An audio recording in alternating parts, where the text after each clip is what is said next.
Hello, and welcome to As Seen on TV on GDQ Hotfix. I'm Nichole Goodnight. I hope you're all having a fantastic day. We have a full show full of, as you may have guessed, shows that have been on TV. But first, if you did miss any of our other shows or events, be sure to check out the VODs on youtube.com/gamesdonequick. And by the way, if you're watching on YouTube, feel free to follow. Check us out on Twitch. There's so many good runs, and you can watch them live, you can watch them the VODs, whatever works best for you. Also, we have an official GDQ Discord. If you could join it and add the Hotfix role, you can keep tabs on upcoming events, talk with staff and showrunners, and more. Use !Discord and Twitch chat for more info. And now that being said, we're going to dive into our first game with Crow. El Tigre, The Adventures of Manny Rivera. Take it away. Thank you very much. Hello, everybody. My name is Crow393, and I'm going to be running El Tigre, The Adventures of Manny Rivera.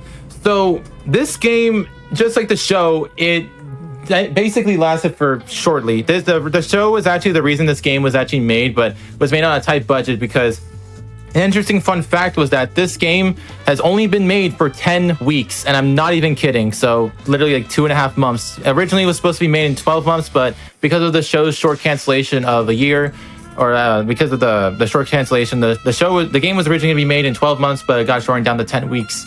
So basically what you're going to be seeing is what they've made in the past 10 weeks. So before we get started, I'm actually going to turn off Rumble because I am going to be doing some tricks that normally involve with just hoping to make sure not to get the Rumble to mess up my concentration. All right, so time doesn't actually start here. It starts when we gain control of El Tigre, so that won't be for a bit. But before we get started, I just want to explain more about the story of this game and what pretty much is going on. So let's begin. Chapter 1, Aztec Attack. From deep underground, Nichole, Prince of Doom, and his Aztecs appear and attack Miracle City. Nichole tricks the city's supervillains into fighting each other so he can take over. The Rivera family battles Nichole, but El Tigre shows off. Puma Loco and White Bandera are captured and taken to Nichole's lair. El Tigre is ashamed, but Frida promises to help him find his dad and grandpappy. While they search, Dr. Chipotle Jr.'s guacamole monster attacks the city. El Tigre must stop it. So that's basically the main story of what's going on. So pretty much, El Tigre's father and grandpappy have been kidnapped by the Aztec leader, which is Nichole. And right now we're currently entering to the first level, which is Miracle City. So basically, this is basically the hometown where the El Tigre series takes place. All right, so time is going to start very soon. It starts when I gain control of El Tigre. So I'll count down from 5, and we'll start the time on go. In 5, 4, 3, 2, 1, go!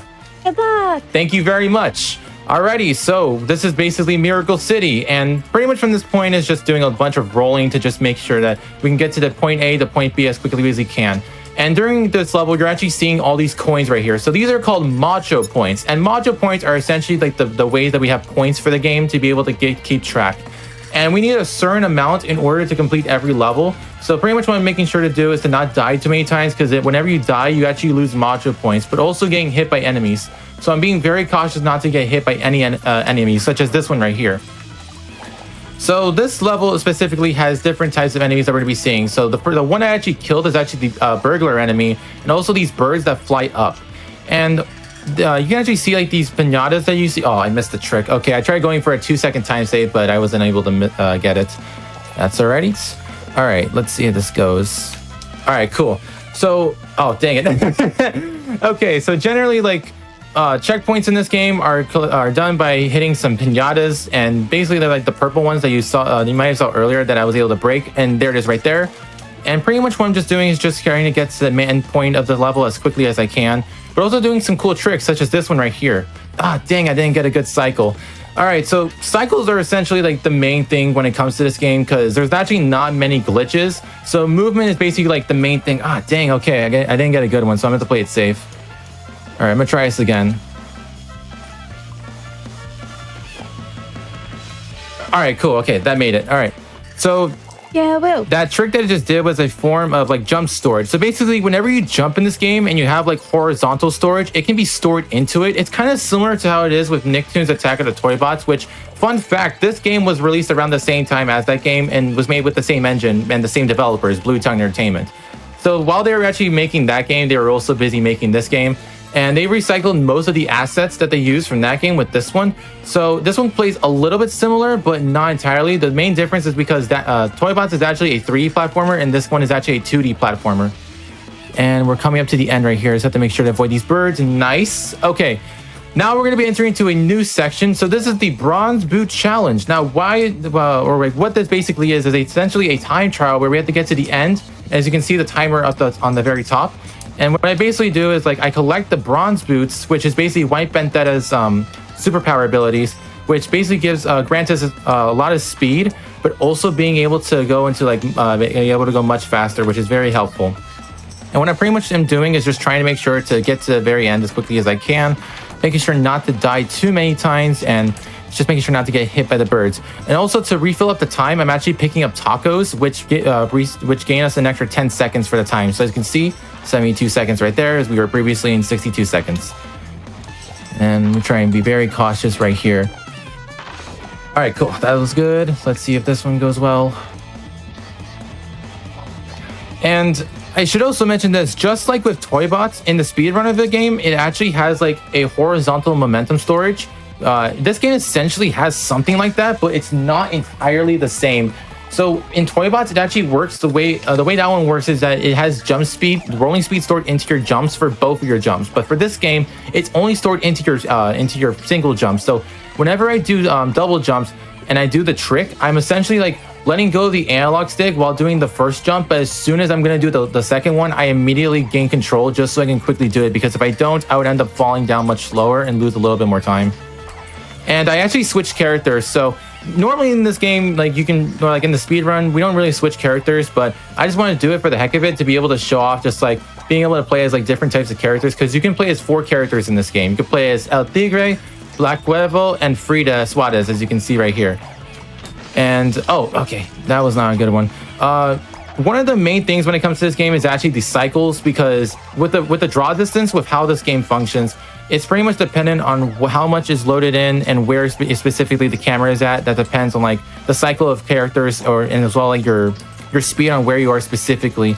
So I'm pretty much trying to be as careful as I can to make sure to play safety strats, but also because with this game, there are spots where I have to purposely wait in order to make it into the fast cycle. And if I don't, then I can lose like a decent amount of time. So I'm being very cautious right here. Alrighty. Okay, and like right here, we're gonna be seeing some kites that I can just jump on. I really like the fact that like what the developers were actually able to put with this game. Oh dang, okay, I fell off. All right, we get to redo that again, but that's all fine because we get to see these cool kite sections again. All right, see if I can make the jump. All right, and good burst cycle, nice. Okay, gonna jump again. So far, my macho points is looking to be pretty okay, and generally with this game, you actually like don't need to worry too much about collecting extra macho because you can get a good amount from the time trial challenges. So that's what I'm basically that's what I'm just keeping track with every time and making sure not to mess up too much, because then you can get a decent amount of macho points from the time trials. Okay.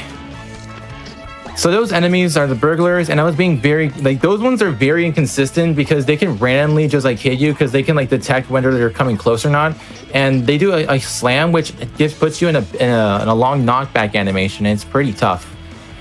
All right, so we're gonna be back into another bronze boot challenge. I should mention that this is actually gonna be the second one. There's currently 3 in every single level, so there are 4 levels, and we're gonna be seeing these 3 times. So this is basically the second one out of like 10 more that we're gonna be seeing. And this one is not that difficult in terms of this level. The third one is actually the toughest one because it has more platforming. But I'm being very cautious right here. Ah, dang it, that was a bit of a low jump. All right, there we go. Okay, let's see. All right, so that one was a 2. In the meantime, while I'm doing this, you can enjoy the awesome background music for it. Gotta love when games have good background music.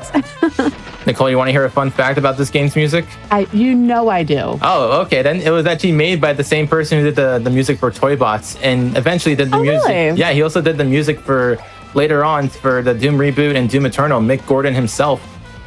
Oh wow. Yep, that's a pretty good resume he has. Yeah, it's a pretty solid resume. Yeah.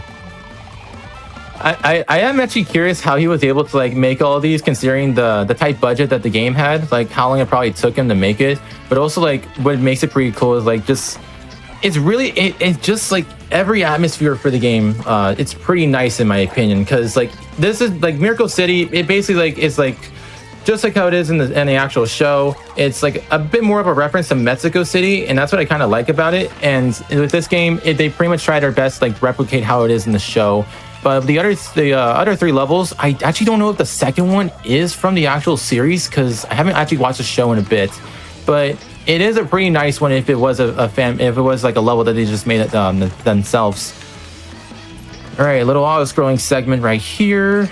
Gonna be very careful not to get hit by these birds. So something about the with this auto-scrolling segment is that these birds, their hitbox is actually much bigger than usual, and I found it out the hard way, because I lose like a decent amount of attempts to this one, especially when it comes to this bird right here. This one can sometimes kill it. Okay, good, we made it pass through, so that's actually good. All right, gonna fall down here and then just gonna jump, and then I'm gonna do the rolling technique. It doesn't really push you that far for that instance. Oh, and I guess I should mention this. Some of the birds in this part actually they poop. Yeah. First of all, how dare they? Yeah, and I guess it's very deadly because it's a one-hit KO for each of them. Just yeah. Thank you, Blue Tongue. Thank you, Blue Tongue. All right. Okay, I tried going for the risky one. You can barely make it, but that one's like very tight, so I wasn't able to make this one. Okay, good. I was able to preserve that one in. And okay, I forgot. I should have also mentioned about the mice as well. So there's like two mice that chase a giant block of cheese right here, and they're just going back and forth, and it's pretty funny. All right, let's see how this goes. All right, good. I got the checkpoint, and then we get to see the guacamole monster, and there's Dr. Chipotle Jr., or I guess that's how like the running gag in the show whenever his name would get mispronounced. So I guess that's Dr. Paprika Jr. or Dr. Dr. Chile. I don't know what. I will always pronounce Chipotle wrong, because there was like this video online that was how to pronounce these words, and it pronounced it Shantoodle. Like obviously Wait, it was a joke. Yeah. Well, I mean it was a joke. It was a joke video. Oh, okay. So I now exclusively refer to Chipotle as Shantoodle. Please don't ever say that word in front of me whenever you try to. I'm gonna say it literally all the time. Please don't. Mm-hmm. No. Mm-hmm. It's over. Alrighty, back to Bronze Food Challenge. So this is challenge number 3. And this is actually the last one for Miracle City. So I'm going to be very cautious, because from this point it's actually going to be very tough. So again, enjoy the wonderful background music made by Mick Gordon.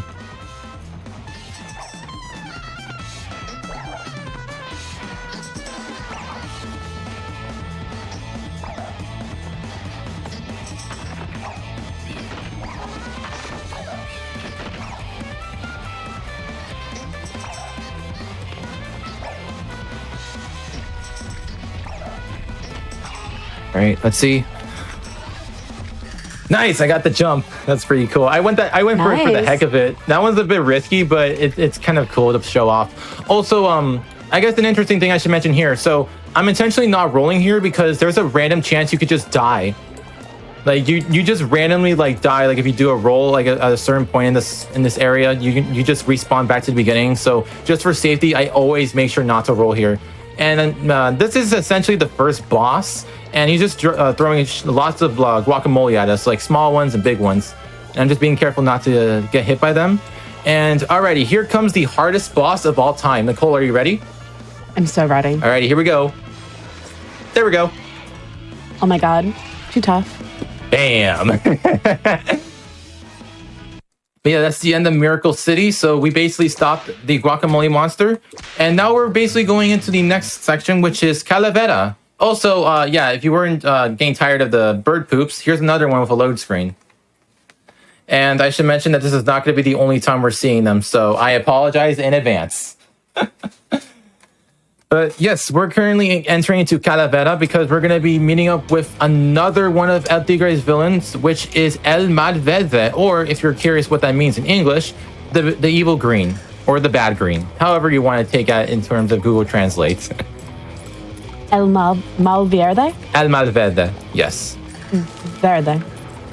Ah! I see. I was like, I know Mal, and green was...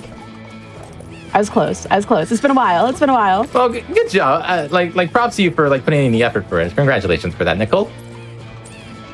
Okay, being very cautious with these trampolines. And so basically, like this is like where we had to meet up with another villain to just try and stop them because as mentioned, Miklo was basically just like made them all turn against each other. So we're pretty much trying to defeat them first because they're getting in our ways to try and stop and entering into the Aztec lair to stop Mikla and the serpent robots. And this level is like, I like to think of it as like another town close to Miracle City. Again, I'm not sure if this is actually like canonical, if it was like in the actual show, I don't even remember. But if it isn't, then it is a pretty nice stage that like the developers were able to make. And I actually like the ending of it just because like it's like a little auto-scrolling segment, but it is pretty unique. Alrighty, here we go. Bronze Boot Challenge number 1. This one actually introduces us to some new enemies, so we get to see these floating heads, or not floating heads, but like the moving heads around the platforms. And they're basically like, they basically have flames sticking out on them. And they're as well like a one-hit KO, and they have like a set cycle just for the platforms that they're on every time. So I'm just making sure not to get hit by them constantly. Okay, good. I was able to make that jump. And I believe this one has the buggy one. Oh, wait, no, it's the next section that has it, I think. There is actually a random bug where like one of the flaming heads just like is just randomly like in a corner, but then it just disappears and then it goes back into the other side, and it's kind of funny to show off. I don't know if that's because I'm going pretty quick, but it's apparent in this Bronze Boot Challenge, but I think it's in number 2, and it's pretty funny. And speaking of player 2, I'm actually going to switch to my second character. So this is Black Revel. She is actually one of the main antagonists in the game, but she's also like a bit of an anti-hero in this game, essentially. But pretty much like the beef is that we don't basically play as Frida because the cutscene that actually skipped before we started the level actually had Revel offering to help Manny, who is basically a Tigre, and that made Frida jealous. But then again, that's basically what Revel was trying to do because Revel actually had a crush on Manny in the show. Ah, dang, this bird cycle is not going good so far. Okay, all right, there we go.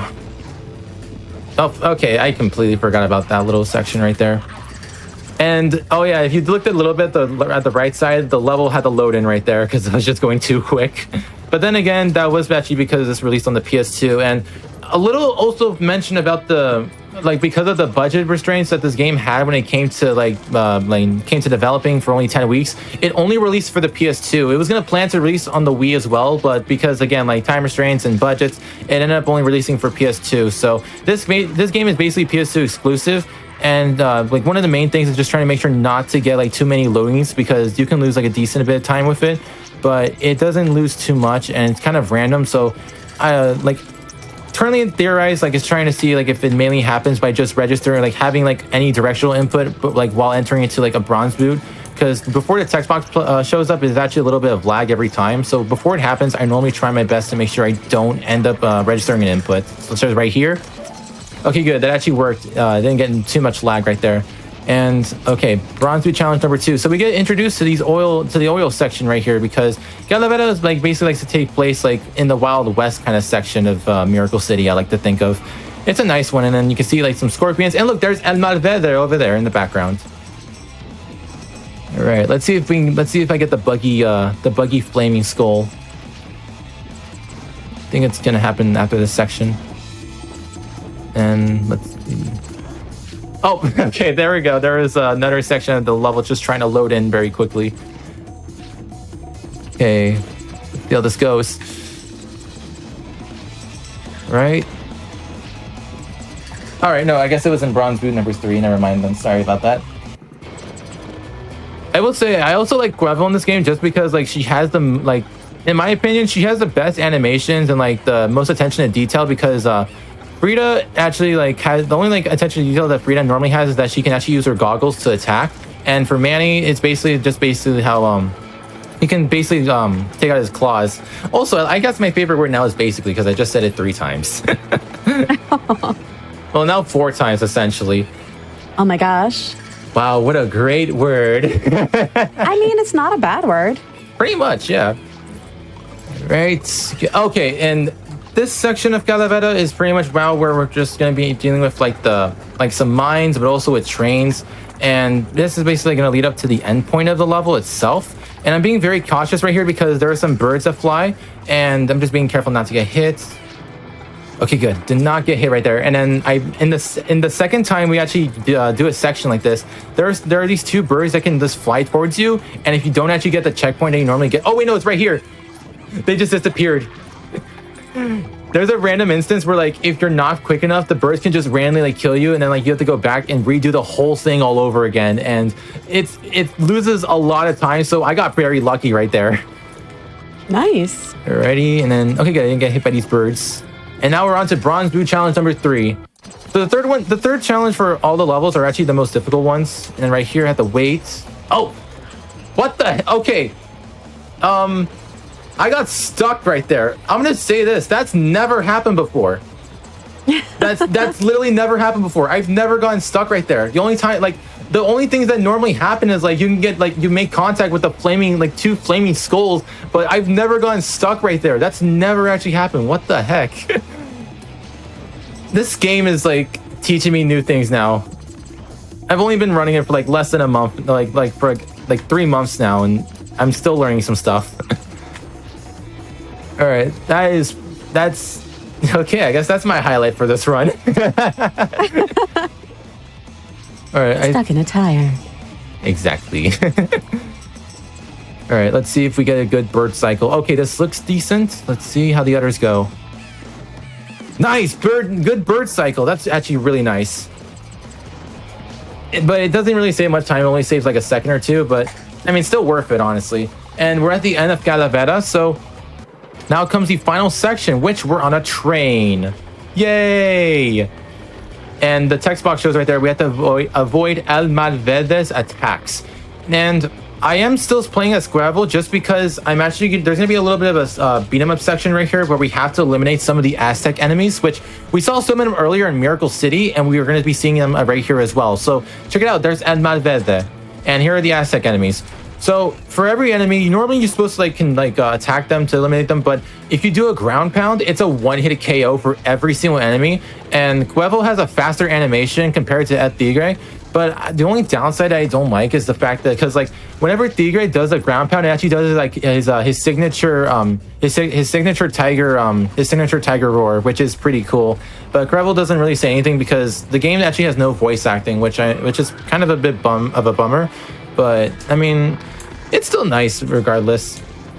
And then we're currently the second half section of this train where we have to avoid El Malvede just to make it to the very front of it to be able to go onto a platform and see and figure out what's going to happen. Let's see. Okay, and being very careful not to get hit by these water towers. Okay, Nichole, do you have like any guesses what's probably going to happen to El Malvede at the end of the section right here? Literally, anytime I try to guess anything about any game you've ever shown me, I have never even come close. So please enlighten me because the answer is no. Well, here you go. He just falls. Oh, okay. Well, that one made sense. That actually made sense. But I mean, the one thing that didn't make sense was why was there an end of the train tracks right there, and why was there like a platform right there that I can easily land on? That's something that we need to figure out. No. Maybe not. We'll save it for later.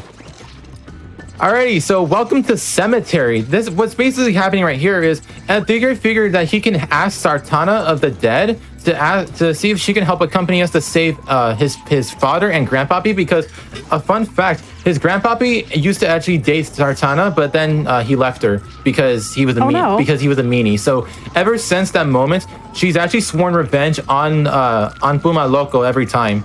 So, and because Tigre got tricked about it, he ended up getting kidnapped by Sartana. So now we basically have to play as Black Gravel and Frida So throughout this level, I'm actually going to switch between both characters just for the heck of it.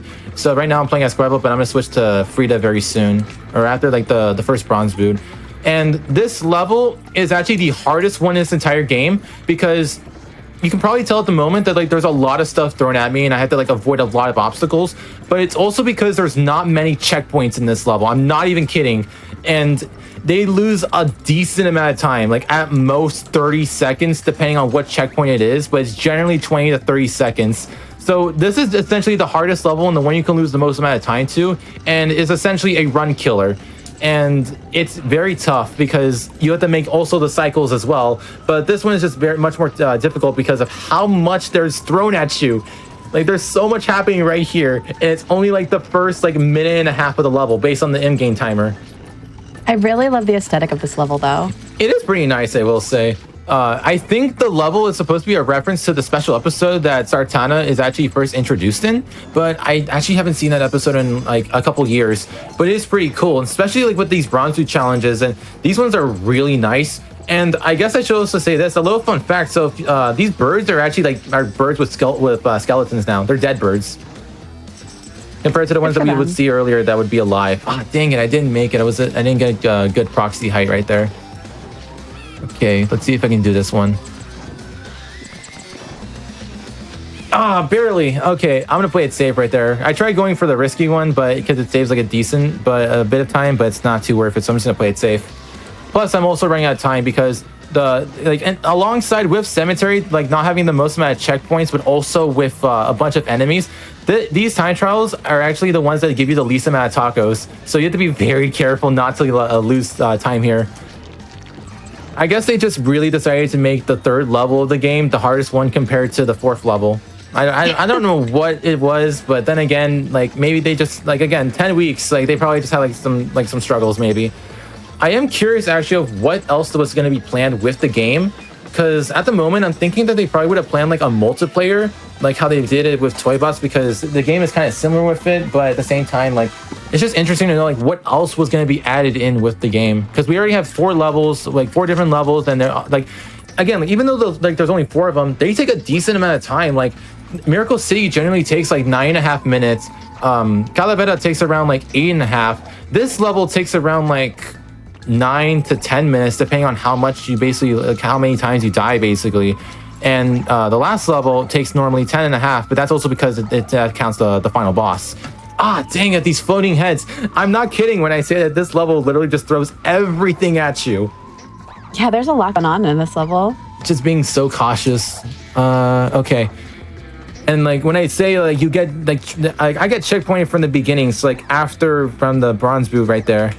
I get teleported at that point, and that loses like 10 seconds every time, and I think that happened twice. So dang, it's like so much is just happening, and and then there's also like a random chance of the enemies also hitting you, and that can also like affect on whether or not you can also make it to a good decent cycle. So I'm also being careful every single time. All right, I'm gonna have to actually focus on this part right here because this one can vary. All right, let's see how this goes.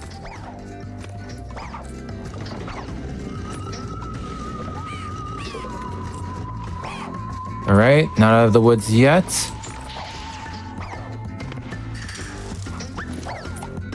Right. All right, that's a good bird. Okay. All right, moment of truth.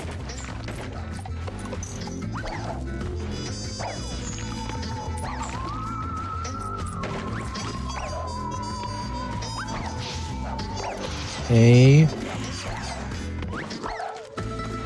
Let's go. Nice. Yeah. All right, I'm gonna be honest right here. I don't actually have much else to say during this point, so I'm just gonna focus right here. And again, you can just enjoy the wonderful music for this level, because this track is the Bronze Boot challenge for Cemetery is actually my favorite. But actually, Cemetery is my favorite, but the Bronze Boot one is just very. It sounds like very like hype and tense stuff. So feel free to enjoy it. I love an intense track. With a nice twist of music. That's what I like about the soundtrack. I was like, it's pretty nice that Mick Gordon was able to implement it as well, with like putting each of them like depending on and like being able to match it as well with the aesthetics with like everything that the game throws at you. It fits along quite well. All right, nice. That was actually a good one. I think I like finished that in like over 100 seconds. I think, but I couldn't even tell, but I got a decent amount of macho points from that, so that's pretty nice. Nice. All right, and then let's see how this goes. Okay, starting to seem good so far. I'm gonna do a little. Okay, there it is. There was the floating head right there. That one kills it every time. Every single time I do that section, I'm always forgetting whenever the floating head right there pops up, and I'm like, oh shoot. All right, floating birds, please. Nice. Nice. That was a good one. Deathless right there. That's actually pretty. That one's a bit of a tough one to pull off, honestly. Very nice. Yay! Ready? Let's see. So, I guess while we're a little bit in this auto-scrolling segment right now, I'm just going to have to make sure to avoid the flaming heads. Nichole, what are your current thoughts on this game so far? I really, the motion looks very, very smooth and fluid, which I really like about it. When you're running through levels, it just looks so clean and nice. I really like that. That's nice to hear, honestly, because again, like I'm gonna be on. Like I'll just say this: the game does not have much about it online, honestly. Like I first found out about this game from like a review video, and that was kind of it. And then I found out as well, like from an article a while back, how it was only made in like the short development, and that was pretty much it. But also like seeing concepts as well, because the game actually includes like extra stuff that was planned for the original show itself, actually. Really? Yeah. A fun fact is that the final boss of this game was originally going to be the main antagonist for, I believe, season 3 of the show, if it ever got aired. But again, it never happened, so they just implemented it into the game, and it's pretty interesting. We'll see the final boss later. And I will go into more explanation about the character. There's not really much except for like concept art of him, but it's still pretty cool. Basically Mikla, and it's pretty nice. All right, let's see how this goes. I should have mentioned that that Bronze Boot Challenge 3 for Cemetery is actually the hardest Bronze Boot Challenge of all out of all of them, because this one has literally no checkpoints, and almost all the platforms are falling ones, and you have to be very cautious. But we made it through. Oh, I golded that. That's awesome. Woo. I golded that section by like 5 seconds. That's actually pretty. Hell yeah. That's pretty cool. That's a tough split, honestly. I'm being very honest. That entire section of Cemetery is like one of the hardest hardest sections of the splits for the game.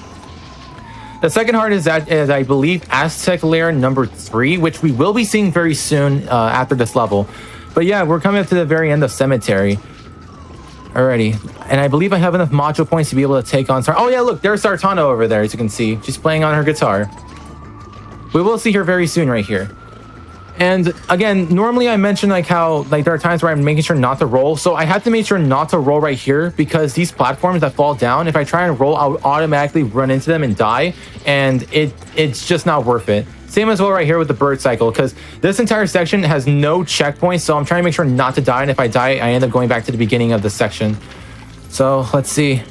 Oh, well, it happened. Oh well, we can always back it up right here. Okay, dang it. Alright, good. I'm be very cautious with this enemy. Okay, good. That one was always like, that enemy is actually very, that one can like depend on like whether or not it hits you or not, and it can like affect on whether you're able to make it onto the platforms. And I'm also avoiding these these heads that stick out of the walls every single time, being very cautious. All right, moment of truth. Let's go. Okay, we made it. Now on to the final section. So this is essentially the third boss, and it's Sartana's minion. And basically the only way to defeat him is by pretty much destroying this pillar, but also making sure not to like hit these Aztec guardians, because every single time you actually attack in this game, it auto targets to the enemies compared to the pillar right here, and that's what like one of the struggles with it, but also because it has a barrier shield. All right, let's see. Nice, let's go. Enter Sartana, and then let's see what happens. Oh, he got crushed. And then Sartana's playing her guitar.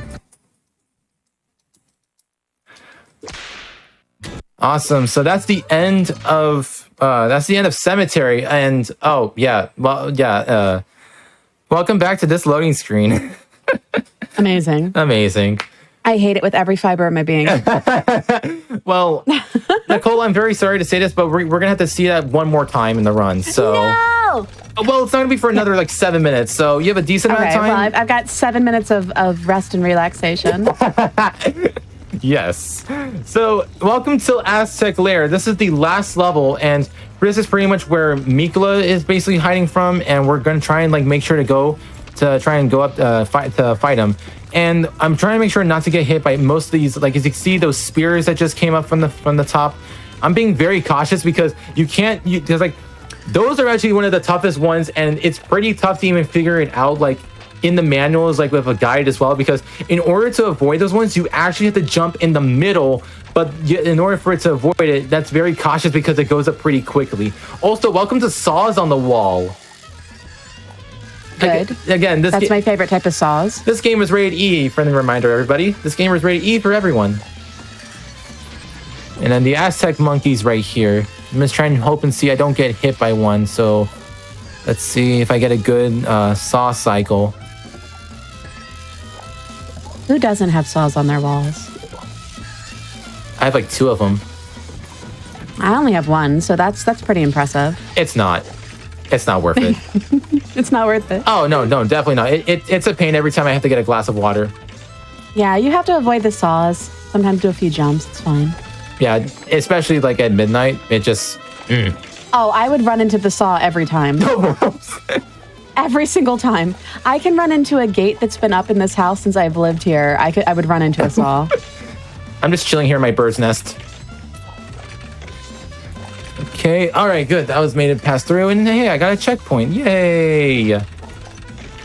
So, Aztec Lair is, I will say this, like, again, I don't want to like continuously milk about the music, but this level is actually like a reference, like the music is actually like a remix to the title screen music. This and the Bronze Boot Challenge as well. Speaking of which, welcome to the Bronze Boot Challenge of Aztec Lair, where we get to be introduced to these giant springy boards, as I like to call them, but they tend to be a bit more confusing with like actual ones that aren't springy, and it kind of throws off your muscle memory for it a bit. And these Bronze Boot challenges in this level don't even have many checkpoints as well. I'm being very cautious. And of course, I should have also mentioned this, like probably, I actually don't even know if I even mentioned it because my brain is just giving up now, but movement is basically like the main staple when it comes to this game. Like movement is like the main thing. So because like this game has like barely any glitches. So your movement is like the main thing that like matters on whether or not you can be able to save time, because it also depends on whether or not you're able to make fast cycles as well. And then, okay, so this is actually the use of jump spacing right here. I believe the developers intentionally did this just to mess with people. Like every single one of the times, like every single time that like, it requires jump spacing in this level, I feel like it was just like something that the developers would want to mock at the 10 people that actually played this game. Okay, let's see if I can avoid. Nice, first try, let's go. That's pretty hard to avoid because those platforms go up very quickly. Or like they stick out very quickly, and you have to like be in the center. But if you're not spacing out correctly on when to jump, you can end up like dying from it, and you have to like redo it all over. And it's pretty difficult as well. Such as right here. I'm not trying to be exactly in the center. I'm trying to be more on the left side. Ah, dang it, I got hit. Okay, let's try this again. And then wait right here for safety. All right, let's go. Not bad. Second try. And then another saw blade right here. Okay, I'm gonna try and see. Like, I'm gonna be honest. I can't believe that, like this. Like, there's so much of it, and like for a lair, like how much of this like is here just to like get to Nichole. Like, I wonder if he has to go through all of this just to get to, like his safe spots every single time. And then more spears that try and go up to us. All right, nice, let's go. And then I'm gonna walk here. Let's see if I can, oh yeah, saw cycles again. Saws on the walls, yay. This is a live representation of me trying to get a glass of milk at 2 in the morning. Well, you're surviving, so that's a positive, you know? Oh, well, I didn't right there. I completely fumbled. I forgot that like it's the third section where the saw blades actually don't move like back and forth right here. Yep. Oh yes, of course, more saws. Yep. All right, let's see if this one goes well. Oh, that was so close. Okay, I almost just got hit by them. That was so close. All right, bronze route challenge number 2. And look, no springy platforms. Yay, springy platforms are back. I was about to say, wait a minute. Oh, wait, no, I forgot that one was a springy platform. It didn't look like it. It really doesn't look like it. You can see it. That was because you said no springy platforms, and it said, oh, you want to bet? El Tigre, The Adventures of Manny Rivera for the PS2, everybody. And then being very cautious right here not to get hit. I believe, oh no, it's the next section where the pillars actually move, or like the platforms move out. Yep, this one. Oh wait, no, oh yeah, there you go, right there. They're like slowly moving away. And then look, more spikes.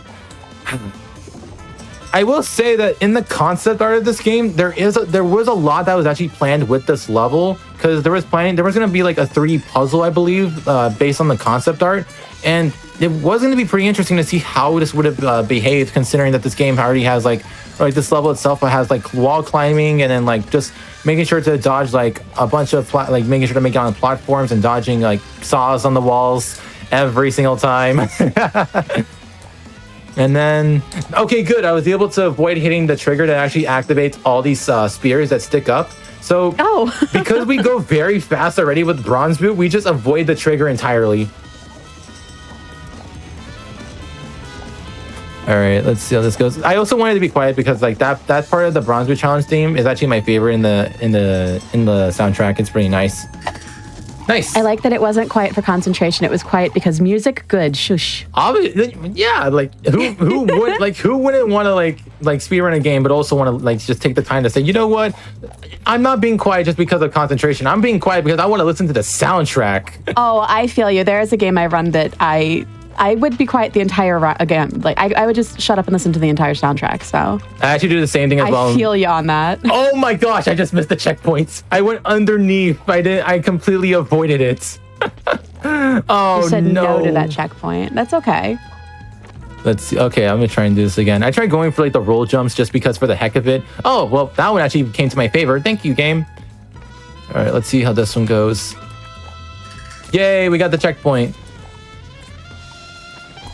All right, and then this is like another example of intentionally having to wait for the cycle, because on one side of those platforms there's spikes and on the other side is like actual platform they can land on, but I'm making sure not to go immediately. I'm having to wait because you can actually also slide off every single off of them. Oh, I managed to back it up right there. Let's go. Oh wow. Hey, let's go. It was also tough because sometimes you can't, and like you just like the game just says nope, and it just prevents you, and it just makes you slide. Like that's like another issue, is because like again, like with the slide storage speed, like that kind of makes a bit of an effect on whether you can like land it on platforms. Alrighty, let's see how this goes. Oh yeah, okay, there we go. There is the platform right there. Ah, dang it! I didn't mean to do a roll jump. I completely fumbled on that section. Oh, that was close. Yeah, this is just another example of like just playing the game casually right here, just to be able to make it onto the fast cycle. And then checkpoint, and then Bronze Boot challenge number 3. This one is actually a little bit more difficult, so I'm actually gonna have to be very quiet to focus. Not because of the music. I swear it's not because of the music. I promise it's not because of the music. Okay, it is because of the music. I knew it. Caught me. Caught you. And all right, what do I owe in return? What do I have to do now? You know, more music, I guess. Very well. Here are some trumpets. Oh.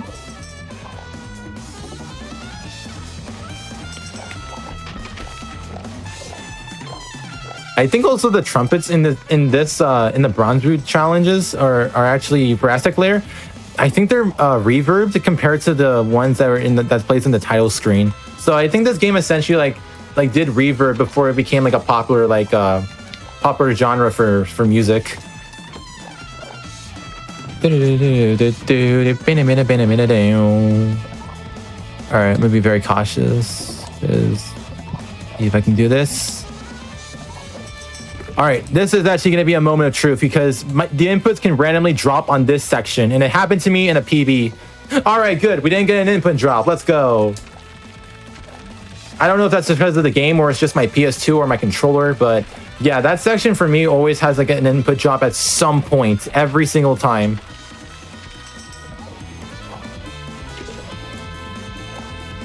Okay, yeah, right there I purposely didn't want to talk just because of the music again.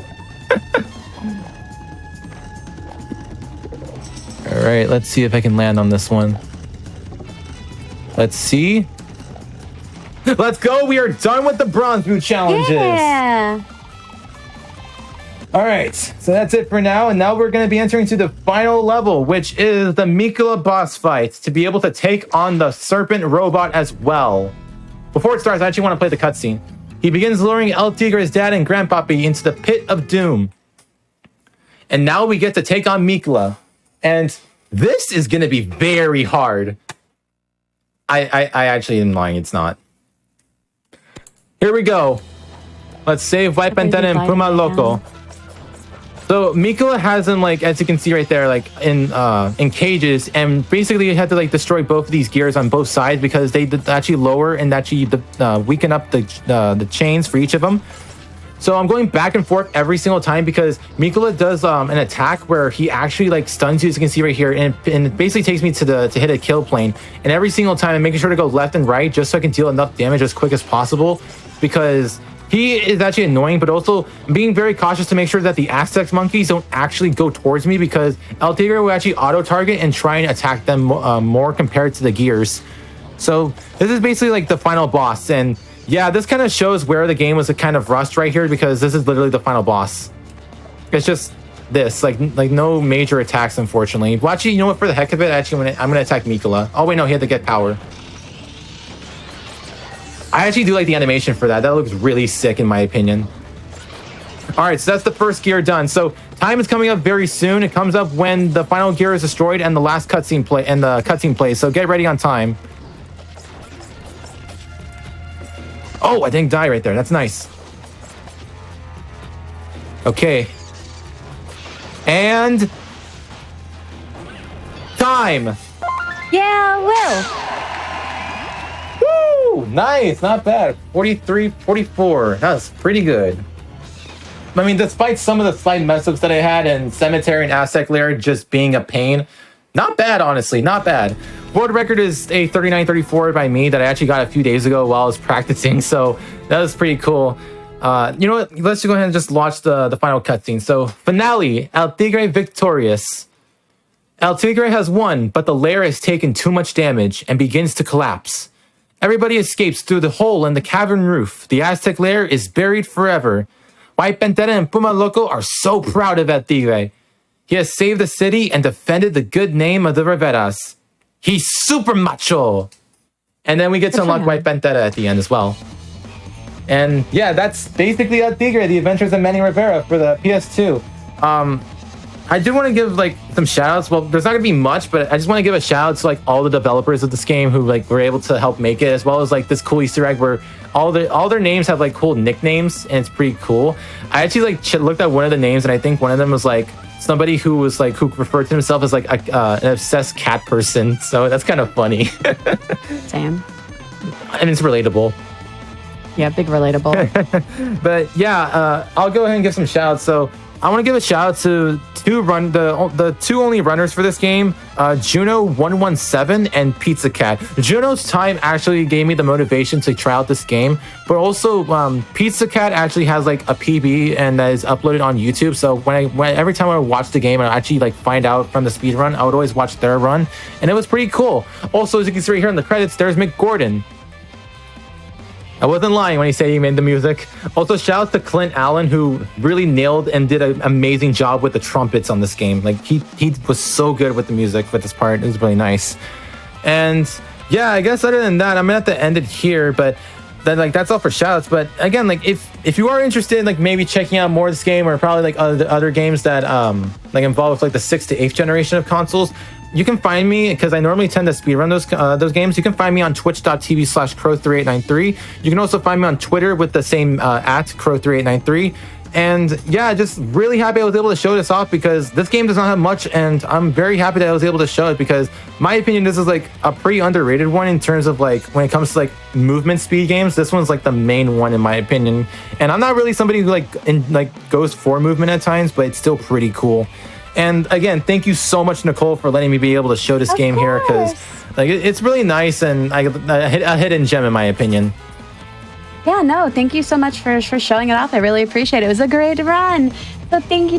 And chat, hang tight. We're going to be back in just a little bit with more speedruns. But before that, your subs, Prime Gaming subs, gift subs, and bits cheered on the GDQ Twitch channel help support Games Done Quick Hotfix like this one. If you enjoy watching speedruns, consider subscribing to the channel. But for now, go ahead, stand up, take a break, get something to eat, get something to drink. We will be back shortly for more speedruns.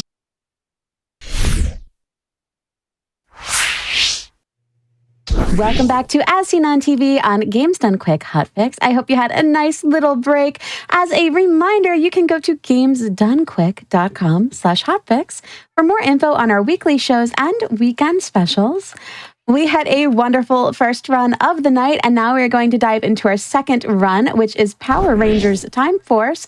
So, Sino Gunny, take it away. Hello. So, this is Power Rangers Time Force. This is a PS1 game from the year 2001. It's not a very good game, as you'll see, but it's quite a fun run, and it's come down quite a bit. I started running, 4 months ago? And the world record's come down by like 6 minutes since I joined, so it's been fun. There's been like a back and forth. Speaking of, there's Zuko in chat. Zuko is the other runner who is active, and me and him have passed the world record back like 7 times in the past few months. But most importantly, I'm going to ask you a question, Nichole. Which colour should I be? Yes. Oh, what are my options? It doesn't matter at all. Red, green, blue, yellow, or pink. Is that a random? No, that's a secret character, unfortunately. Dang. Let's go red. Oh, sick. Okay. You get to hear the best line of text in the game. Perfect. I'm ready when you guys are. Also, on commentary, on commentary, we've got Kefka14. Say hi, Kefka.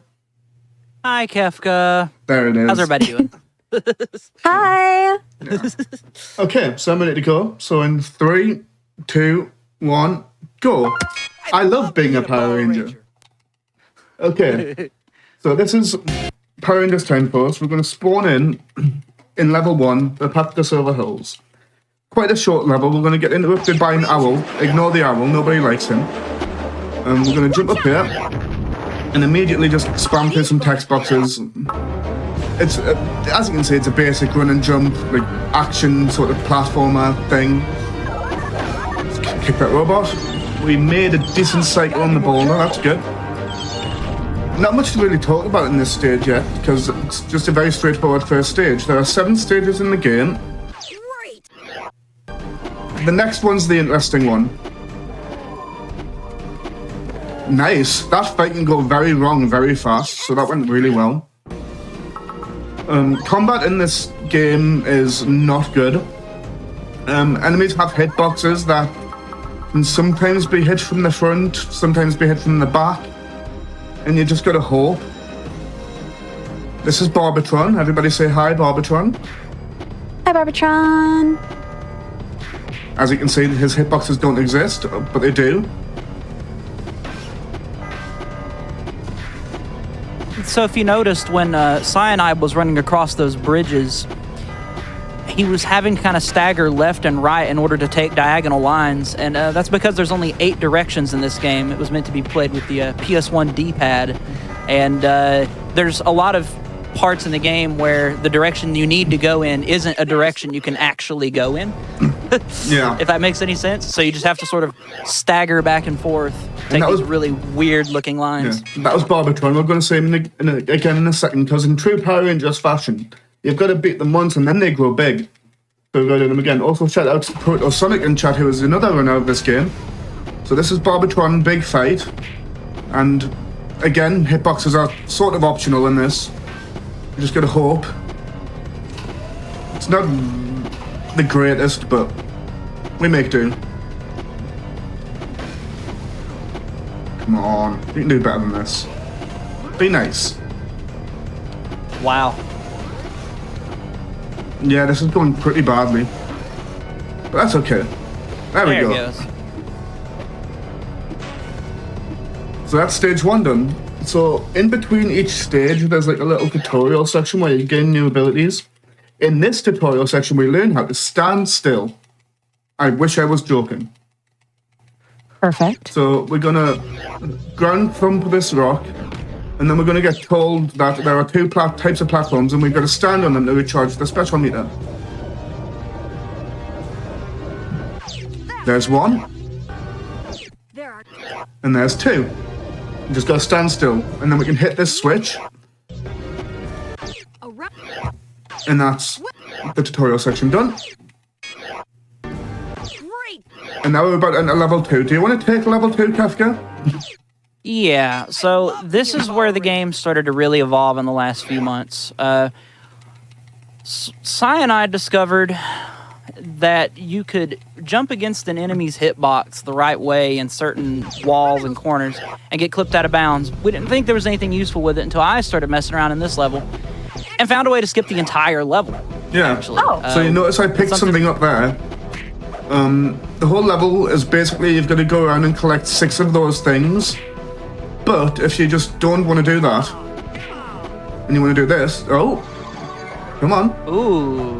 That's a rarity. Yeah. That can happen, it's just... Notice they sound like they're saying Cubone.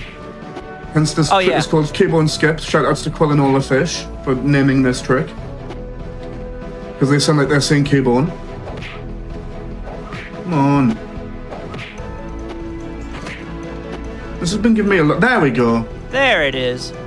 And then you just skip right to the end of the level. So and interestingly, like 4 minutes. Even when it goes terribly, you're still saving time. It skips the entire stage. So this is Stormwing. Say hi, Stormwing. Hi, Stormwing. Oh. Okay. Nice. And that's good RNG though. Yeah. If you get bad RNG there, the intended way to do this fight is that the enemy teleports to the other side and then you do time those ground slams. But if you get lucky, you can just sort of stun lock them. But that's stage 2. Very very short stage. World record is like sub 40 seconds. I think it might be sub 30 seconds actually. Which is insane, given it was like a 3.5 minute level, 4 minute level. Initially. This is probably my least favourite fight in the game, because, I mean, yeah. Yeah, these fights here are pretty jank. Yeah. Is the best way to describe it. That could have been a lot worse. Yeah. So at the stage 3, which means we get another tutorial. This one tells us how to grab things and give them a hug. Great. Just gonna press that, give him a hug, and just pick him up and throw. Yay. Now I'm gonna try and kick a box. It's doing that. It's gonna do the thing, isn't it? Yeah. So if you hit that box during the text box before, you can sometimes make it move before the text box is finished. But if you time it wrong, you've got to wait for it to move anyway. Which kind of sucks, but it's not that big of a time loss. Okay, stage 3. This is pirate themed. This is probably the most... Actually, no, it's not that. The next one's the most normal. This is probably like the 3rd shortest stage in the game. It's fairly short. Hit this box, jump over, jump up, and we've got a few seconds to just ride on this elevator here. You can actually jump off that frame perfectly and like soft lock the game, which is hilarious. Like you've got to restart the level. This is Dorsalus. Dorsalus sucks.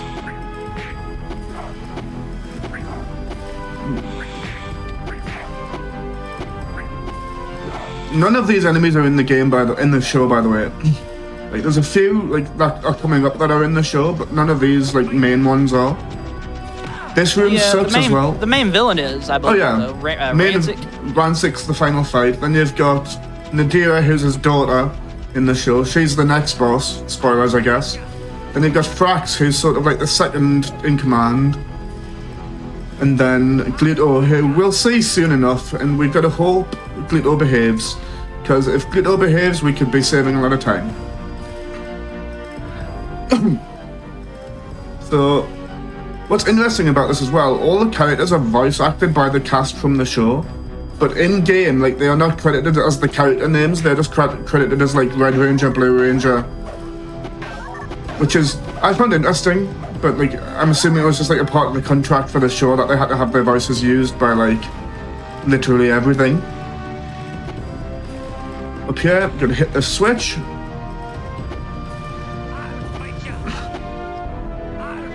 And then up here, there's kind of a tricky jump coming up. We'll see if I get it well. You gotta jump on this barrel here and then jump across.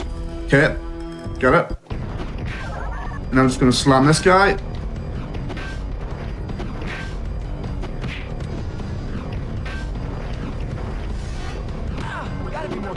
Come on. There we go. That was Pink Hater.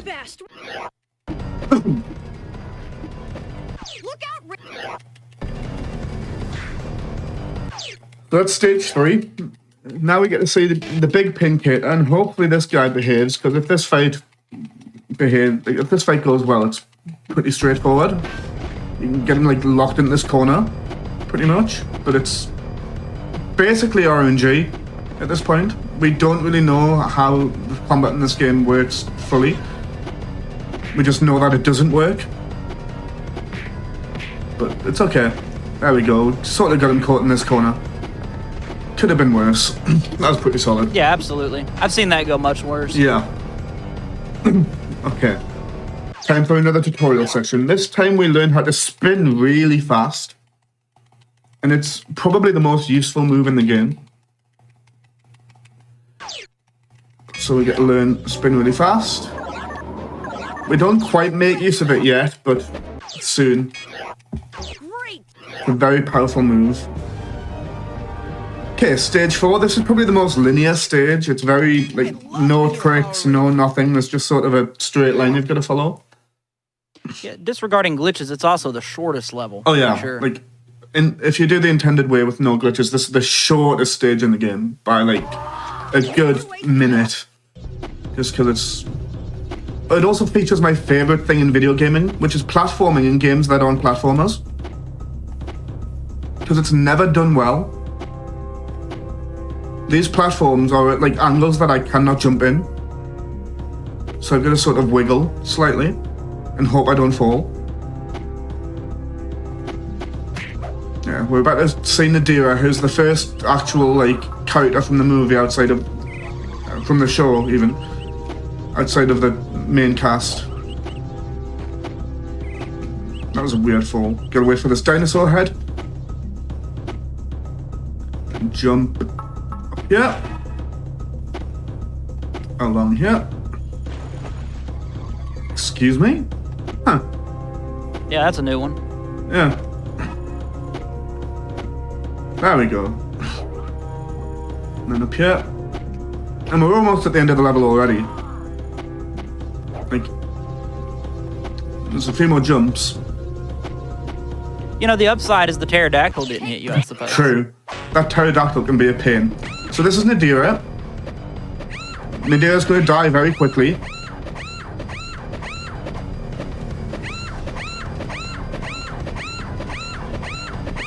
Just like that. And if we get lucky, he'll die very quickly in the big robot fight as well. Because if you just get the good luck, you can just hold left and kick here and do nothing the entire fight. Which is fun. Ah, we didn't get it. That's unfortunate.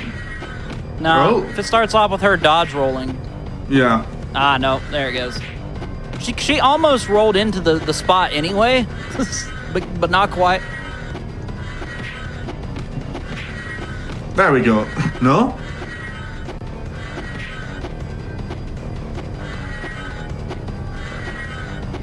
I mean, it never goes this badly. Lord, there we Nadira. go. There we go. So that could have been much better. But that's okay. Okay. So in this stage, we learned to throw green energy, I guess. We throw like green blasts of energy to stun enemies. They don't really stun enemies, we just take off the health. Okay, there's a trick in the next stage I'm going to be going for once. If I get it, it will be very, very hype. If I don't get it, it will be fine. This, like stage 2, this stage can be skipped entirely pretty much. But the glitch, like the clip through the wall, is a lot harder in this stage. So, it's never been done in a full game run before. So, if we get it, it'll be pretty hype. And it will save like a minute and a half over my PB, so. And I'm going for it once.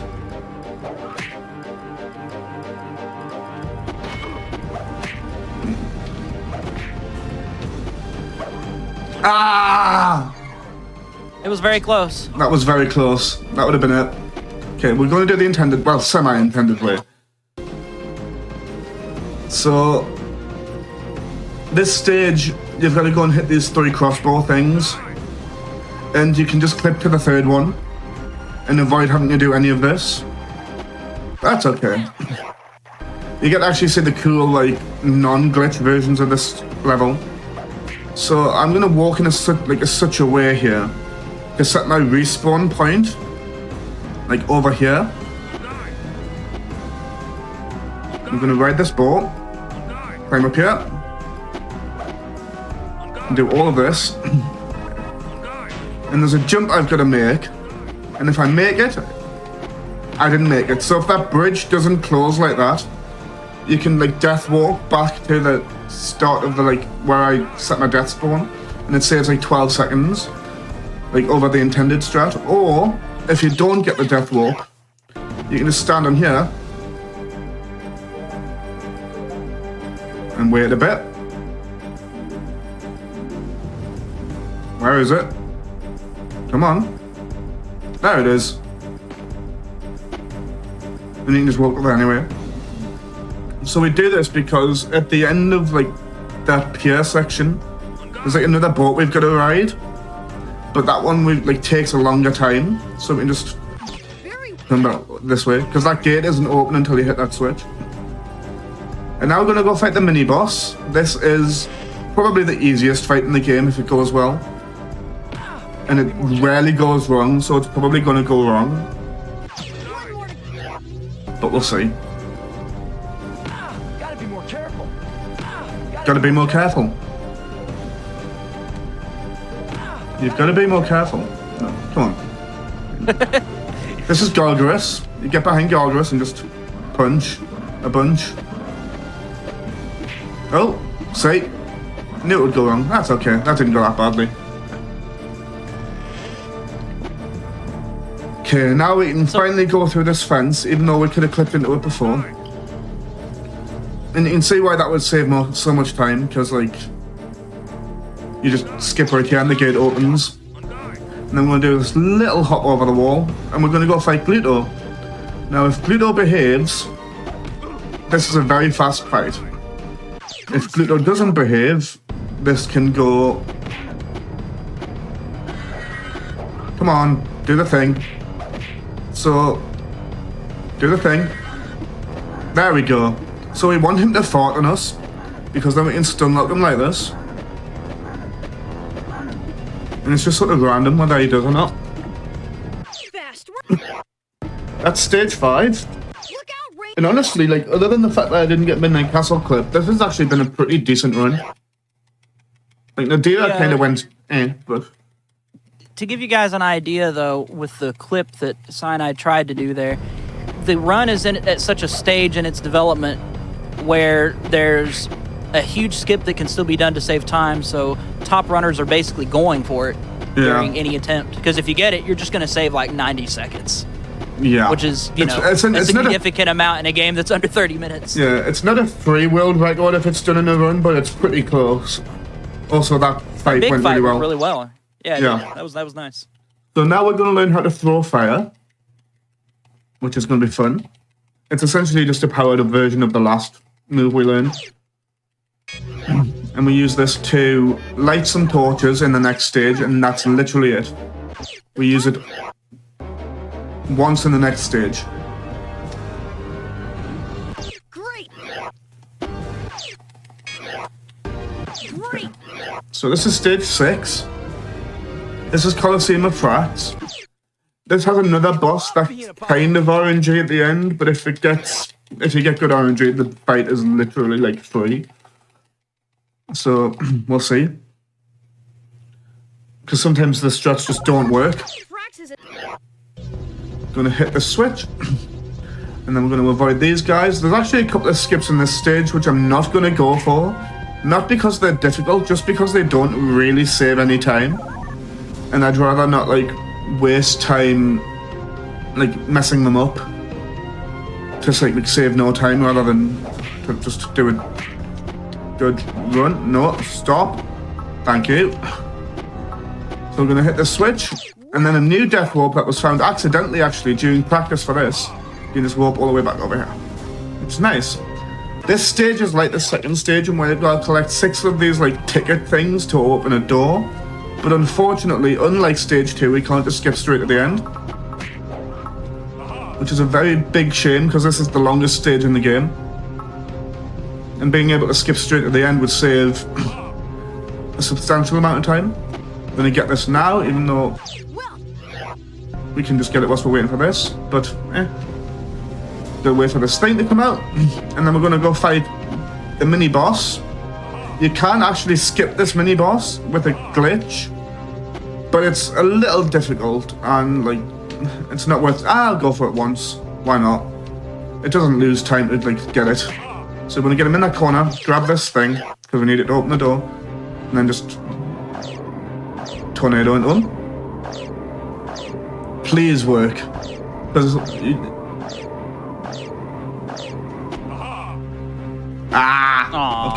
So if that glitch goes well, you clip through the floor and like skip this little corridor section. But the issue with that is you've got to come back and hit the switch anyway to open that gate, unless you want to do the gate skip, which is substantially harder. So it doesn't really save any time unless you go for the gate skip, which is why I don't do it. We're just going to run through here, wait for the flames, hope we catch the good cycle on the boats. We probably won't, because we had to mess around with. Oh no, we did. Okay, so we can catch that and jump down here and ride these boats across. You can technically skip through, like clip through those boxes up top as well, but it's like stupid precise, and it's like been done once. So now we're gonna stand still, learn it using all we learned from that tutorial section to fill the special meter. I'm gonna try and get hit here intentionally as I hit this, but it didn't work. Okay, that's fine. Because if you get hit whilst your special meter, like whilst you use your special move, the special meter doesn't go down, so you get like a free special, but that's okay. And now we're in the Colosseum, and we're almost at the end of this stage as well, and we're almost at the end of the run actually. We've only got one more after this. It's been a good time, it's been fun. Gonna hit this switch. And then there's one more switch we've got to hit, and that'll spawn the boss.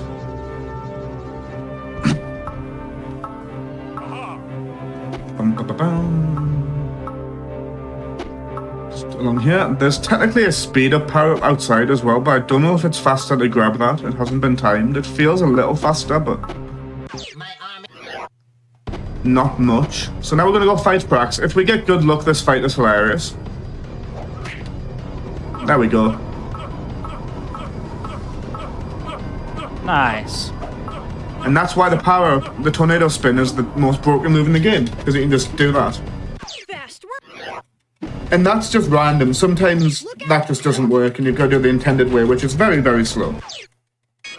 Because essentially his health will go down like a few sections, and then he'll teleport away and spawn a bunch of enemies that you've got to kill before he comes back. So the fact that I got the fast kill here is quite nice.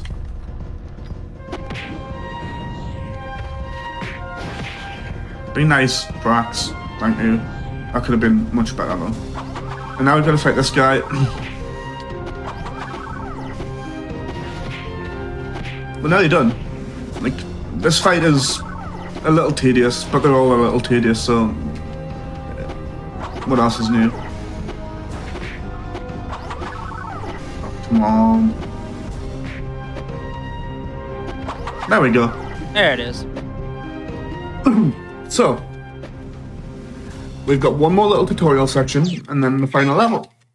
And there is a trick in the final level. I think we're going to go for... Do I go for it, Casca? It's a hard... It's never been, like, done in a run. It's, like, practically not viable for any human to do. But it would be really cool if I got it. It skips a mini-boss, kind of. Nah, we won't go for it. It's very unlikely that I would get it anyway. And this is a solid run. So... This is the final stage. We're going to abuse some death warps here. We're going to jump across these little platforms, and then instead of riding them up like we're intended to do, we can just jump on them and then jump off. And that helps us catch a cycle up here, which lets us run across this a lot faster rather than waiting for it. And my health counter, like my life counter is a little low, so I'm going to pick up an extra life on the way to the next boss fight, just so I can get a good, like, safe fight. I'm going to come up here, right this elevator, get that life. Oh, there we go. And then jump across these platforms and like platforms at an angle that I cannot use because this game is okay. That's unfortunate. Actually, wait. We're good. We're not going for the skip, but I am getting this one up here. So this is Nadira. Even there. Nadira can be skipped by jumping over to that platform, but the jump is very difficult, and I messed up the thing. That's okay. Gotta be more careful. If you hit her as she spawns back in, you can sort of stun up her in place. And as you'll see, my special meter's only going down when I don't take damage. Gotta be more careful. And she's nearly dead. And then I'm going to use the final death warp here to refill my special meter fast. And then we're going to come up on a familiar friend. We're going to fight Frax again. And Frax, like the first time we fought him, is just as easy. Just push him in this corner and he's dead. Going to recharge the special, go through this door, and then fight Rancic, who is the final boss. We will fight him once here and then once huge. And just like Frax, this guy can be tornadoed away.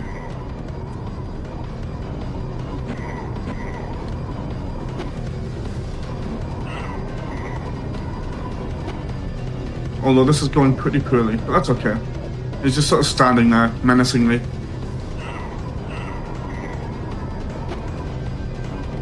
Yeah, he picked a really weird spot to just He chill. did.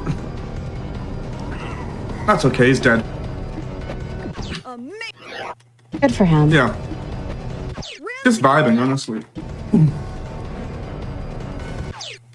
But yeah, time is coming up soon, so... This has been fun. I do have sort of a surprise at the end of the run to show off. Whilst I was going through like an old family photo album, I found a picture of me from like 20 years ago, dressed as the Red Ranger from this series. So there's just like 5-year-old me, dressed as a Power Ranger. And I thought it'd be kind of cool. Amazing. I thought it'd be kind of funny to show it off at the end of the run. Because like the main ranger of this game, I too love being a Power Ranger.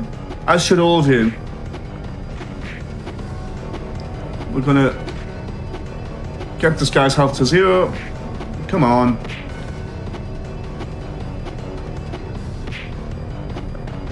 There we go.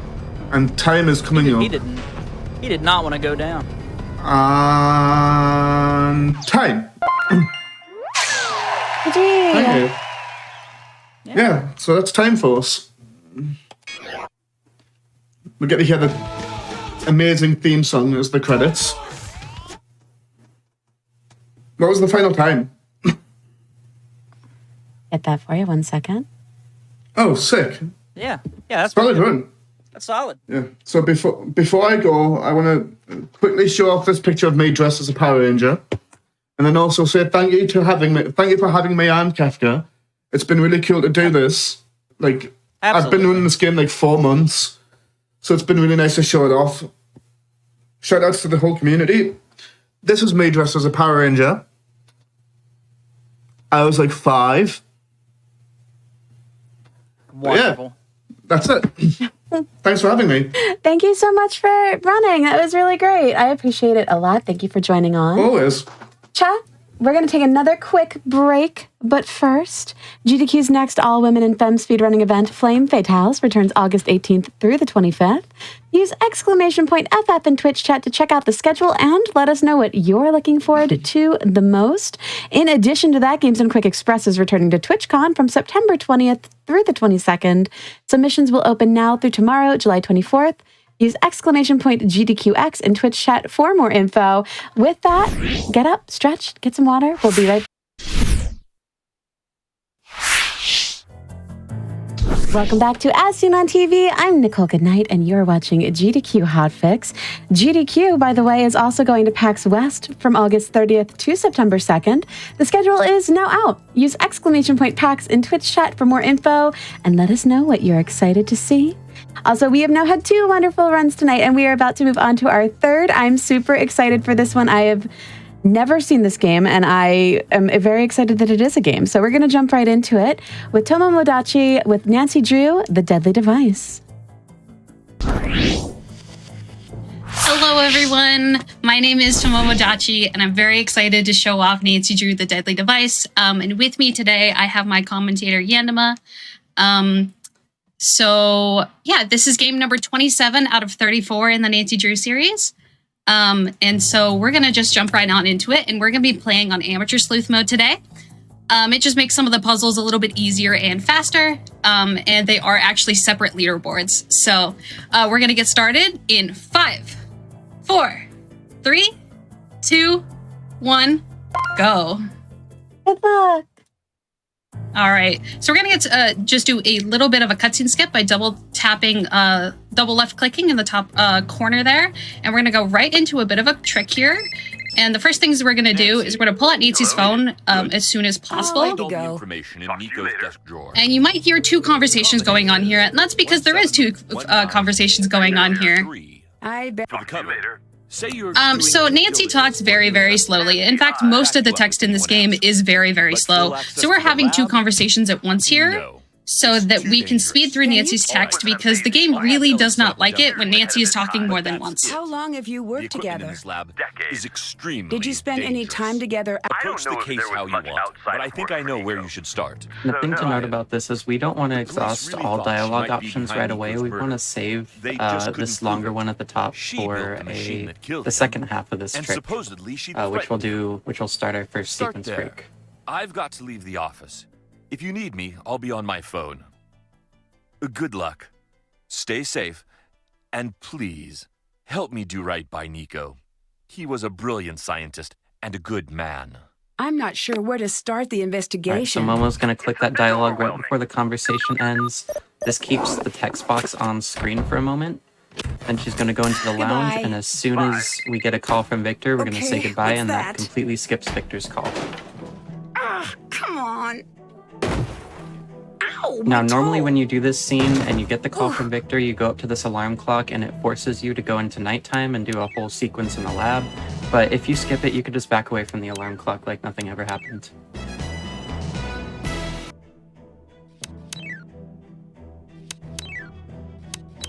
All right. That was really good RNG there. Perfect RNG.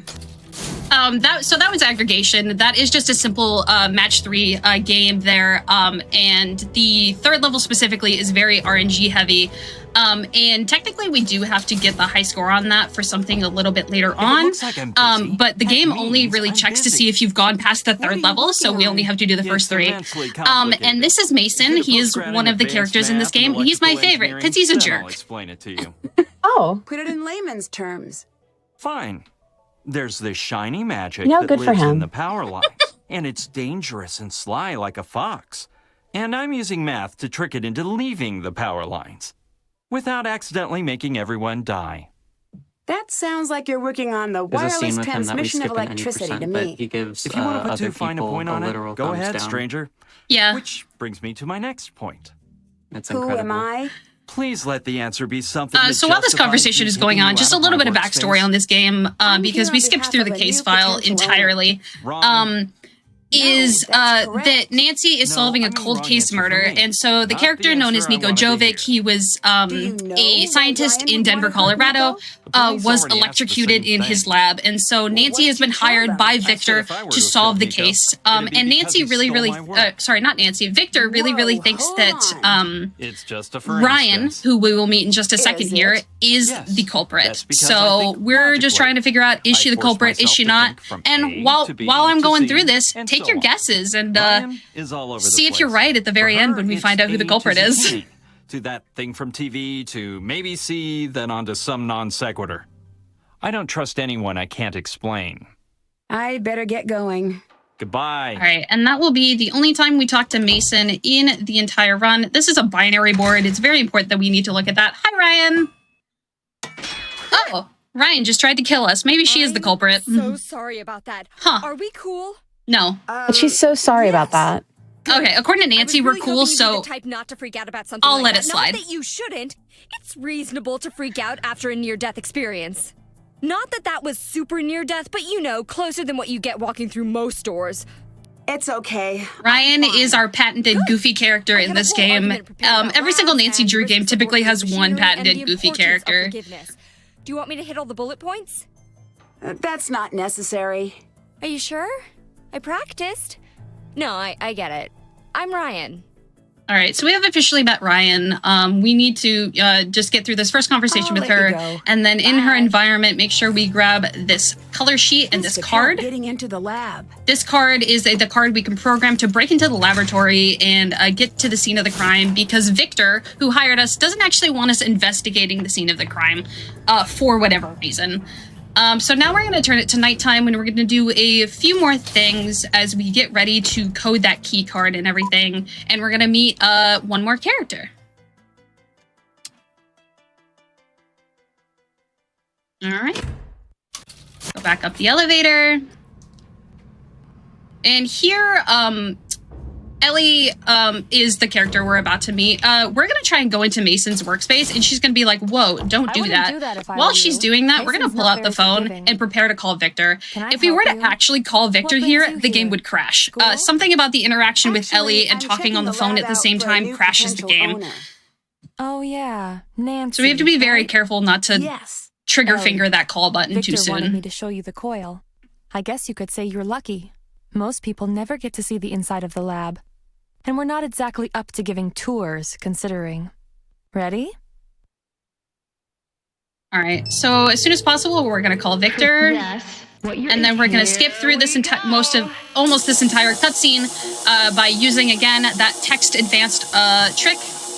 And again, we need to make sure we get out of this phone conversation as soon as possible. But there's one more thing of Bye. text to skip. Bye. All right. Thanks for the demo. Any chance you could let me look around in the lab sometime? Nicely Nope. done. It's very easy Goodbye. to accidentally Goodbye, crash Nancy. the game there.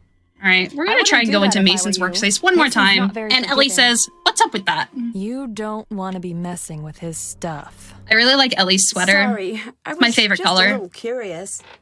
You know, he's not here. Make you a deal.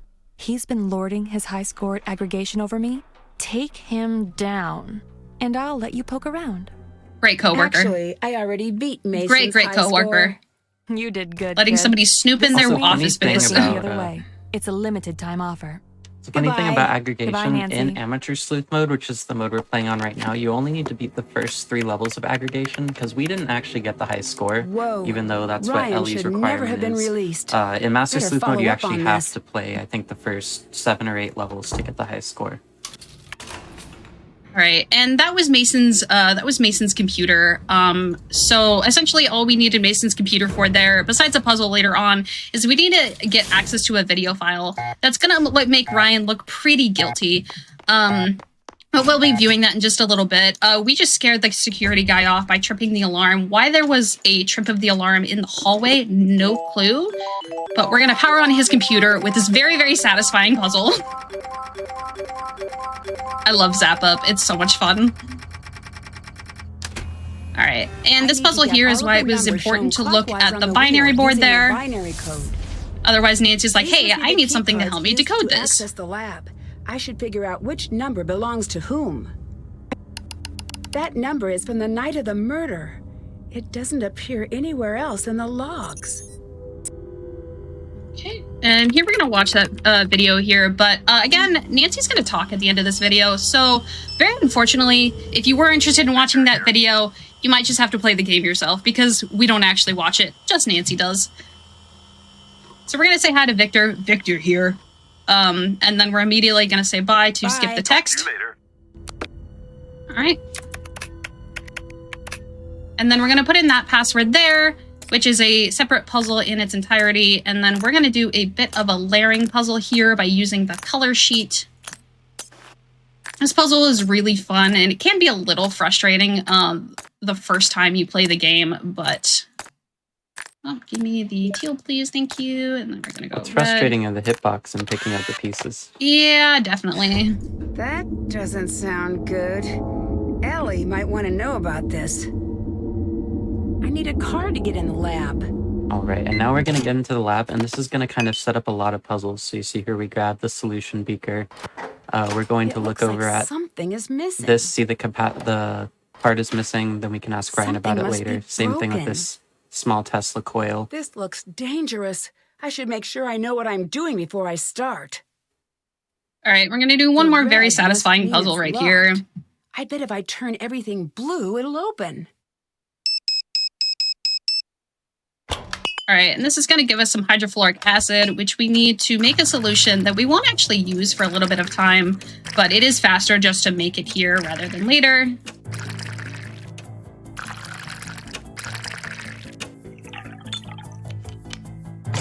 And Nancy was like, hey, there's this weird hum outside of the lab. Ellie might want to know about this. And in Nancy's head, she's thinking, I can use this to snoop in Ellie's workspace, because Ellie will have to go investigate that, which is exactly what we're going to do. Oh, and we need to make sure we pick up this book here as well. Hello. Is the hall just outside the lab supposed to hum? Nope.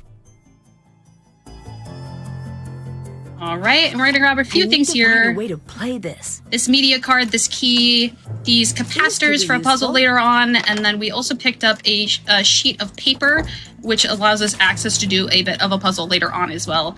And this will be the last time we're at nighttime for a little bit, and we're gonna turn it back to daytime, and we just discovered all those things in the lab, and we need to figure out how to fix those things in the lab. So we're gonna go talk to Ryan about it.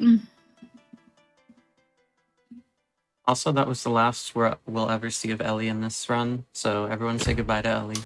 Bye, Ellie. Hi, Ellie. I like your sweater.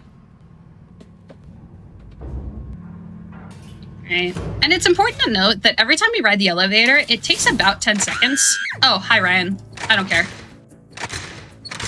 She screamed. Hi. We don't care. Do you know how I can play a media card? Yeah, Nico's personal player. I meant to fix it earlier. That screen that Ryan did, you can see there's this a robot cat head behind her. That is actually a side part of the game that is not required. How exactly does that thing work? Where you can Here, build a robot this should do the cat, and trick. it's very, very fun. Thanks. Definitely one of my favorite parts I of the need to game. rebuild the missing part from the large Tesla coil. Can you help And me if out? you didn't I think I've got the leave plans and here. re-enter the workshop there, it Yep. would have locked you into that Here you go. conversation. Thanks. Thank you. Working here, I forgot that phrase existed. Do you know how I can get the little Tesla coil in the lab to work? The circuit board is shot. You seem like you know what's up. I bet you could make a new one yourself. You'll find everything you need in the photo lab. Goodbye. All right, so those are the 3 things we needed to talk to Ryan about. So she gave us this little device to be able to get some candy from Nico's office for her, which the media player that she's fixing is in Nico's office. So it doesn't super make sense, but that's The control okay. plate Ryan gave me should help with this. Is it the deadly device? This one's not deadly, it's just annoying. It looks like a memory lock. All right, so this is a memory lock puzzle, basically a glorified Simon Says. And the first time you do it is exactly the same every single time you play the game. So every other time you do it after that, if you want more candy, you have to play it again, and then it's complete RNG.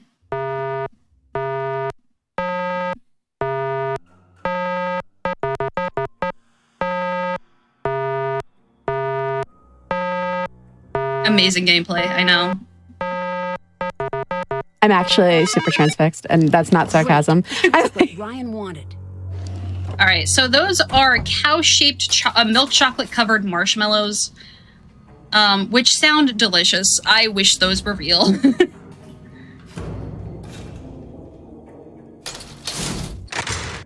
Hi. Here's the candy bar you wanted. Which, it's not a candy bar. They're Great. pieces of candy, but I'll start fixing it right it's okay, now. Nancy. I forgive you. All right, so she's going to go fix that.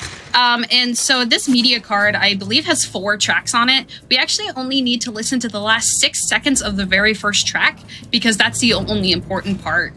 So we're going to go do that real quick. And then right after this, it's going to set our main trick of the game into motion. Handed me another of her threats. I didn't bother taking it with me. So that track basically said, it was Nico saying, hey, Ryan's been threatening me, and she's been threatening him on gummy bear paper, which, I don't know about you, that doesn't really scream threat to me. But we're going to skip forward a day here because of that trick we did at the beginning of the game. In order for the skip to work properly, we need to make sure we're on the correct day of the game because we messed with the day-night cycle just a little bit. All right, so we're going to go confront Ryan about these threats. And then after we confront her about these threats, she's going to kick us out of her workspace. And after she kicks us out of her workspace, there's going to be a 2-minute timer started. I found these And I will, notes in the Yanema lounge. explain Is sort of the this rest of this your trick from here. handwriting? Yes. So you admit to threatening Nico. Yeah, so this It is looks definitely like a the, threat, but the it most really precise isn't. trick in the game. This What was else could actually it possibly be? recently It says discovered right here. probably in the last year or I so know what it says. by Ursapana, Then really what? incredible A anti-Druid warning. witch hunter. It means just what it says. So usually on the he second wanted me day to of the build game, something that could kill him. Deirdre, which is I one had of to make sure Nancy's he knew what friends he was from working one of with. the previous cases, Do you have anything to she'll prove call you that's as soon as you true? wake up, but since we did You the know big what? sequence break I at the need you very to leave start me of the alone run, right now. uh, Go, please. and we didn't go to the next day, Deirdre never called us. But as a fail-safe, the game will call you 2 minutes after getting kicked out of Ryan's workshop, so the 2-minute timer just started about 5 seconds ago. And we need to talk to Deirdre twice. We need to talk to her the first time to ask her to investigate Ryan, I need to connect and we all need to of the call her back and circuits. ask about the results of said investigation. But since she never called us the first time, we don't have her contact in our phone, and from picking up the phone throughout the run, you may have noticed that there's a little bit of a delay from when you click on the phone to when it actually comes up on the screen in front of you. And what we want to do is we want to have that 2-minute timer end during that delay window. And if we can do that, we can immediately call Deirdre back instead of having to wait another 12-ish minutes for her to auto-call again. So it's a pretty big time loss if we end up missing it, but we have some safety saves. All done. Now it's time to etch the design. But in that 2 minutes, we want to try and fit 3 puzzles in. So we got the circuits done quite beautifully, if I might add. And then we'll be starting that print and going to do the Time to replace the capacitors. capacitors like Ryan's note in the book described. And this puzzle has very finicky hitboxes. Sometimes you'll set one there and then the game just won't accept that you've set it down.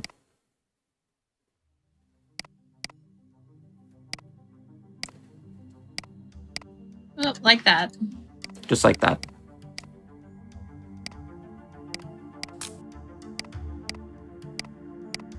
Oh man, this game's not treating you well. All right. There we go. Now we're going to try and make as much of this solution as possible before the 2 minutes are up.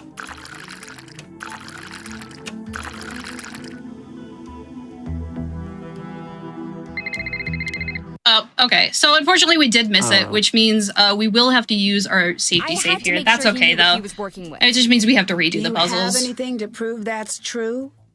You know what? I need you to leave me alone right now. Go, please. All right, take 2. It's and again, this a is very, a very precise clip. Precise trick. You have maybe a 5-frame window, and there's no real setup for it besides using a timer for that whole 2 minutes. All of the circuits.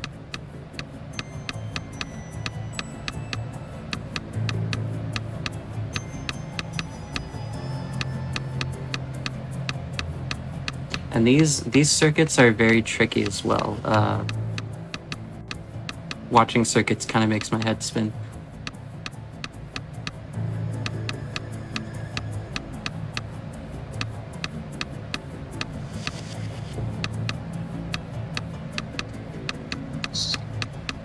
This.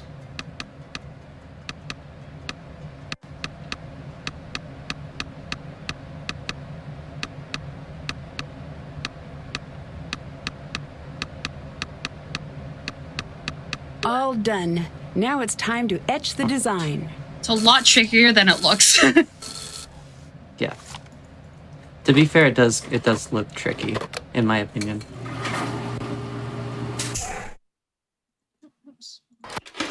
Time to replace the capacitors All right. like Ryan's note in the book described.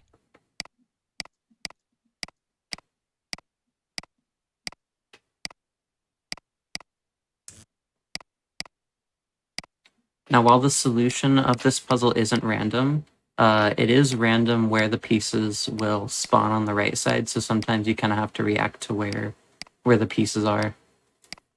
All right.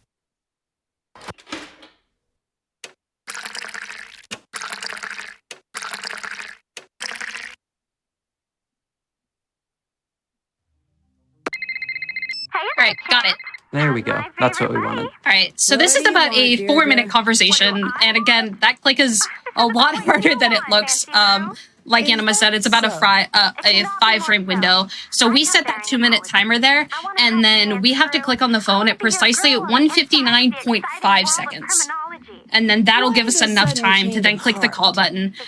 Because essentially, after this conversation is done, Deirdre is going to hang up on us, and that is going to shut the phone. But because it was already open, it keeps the phone open, and we are able to call her back.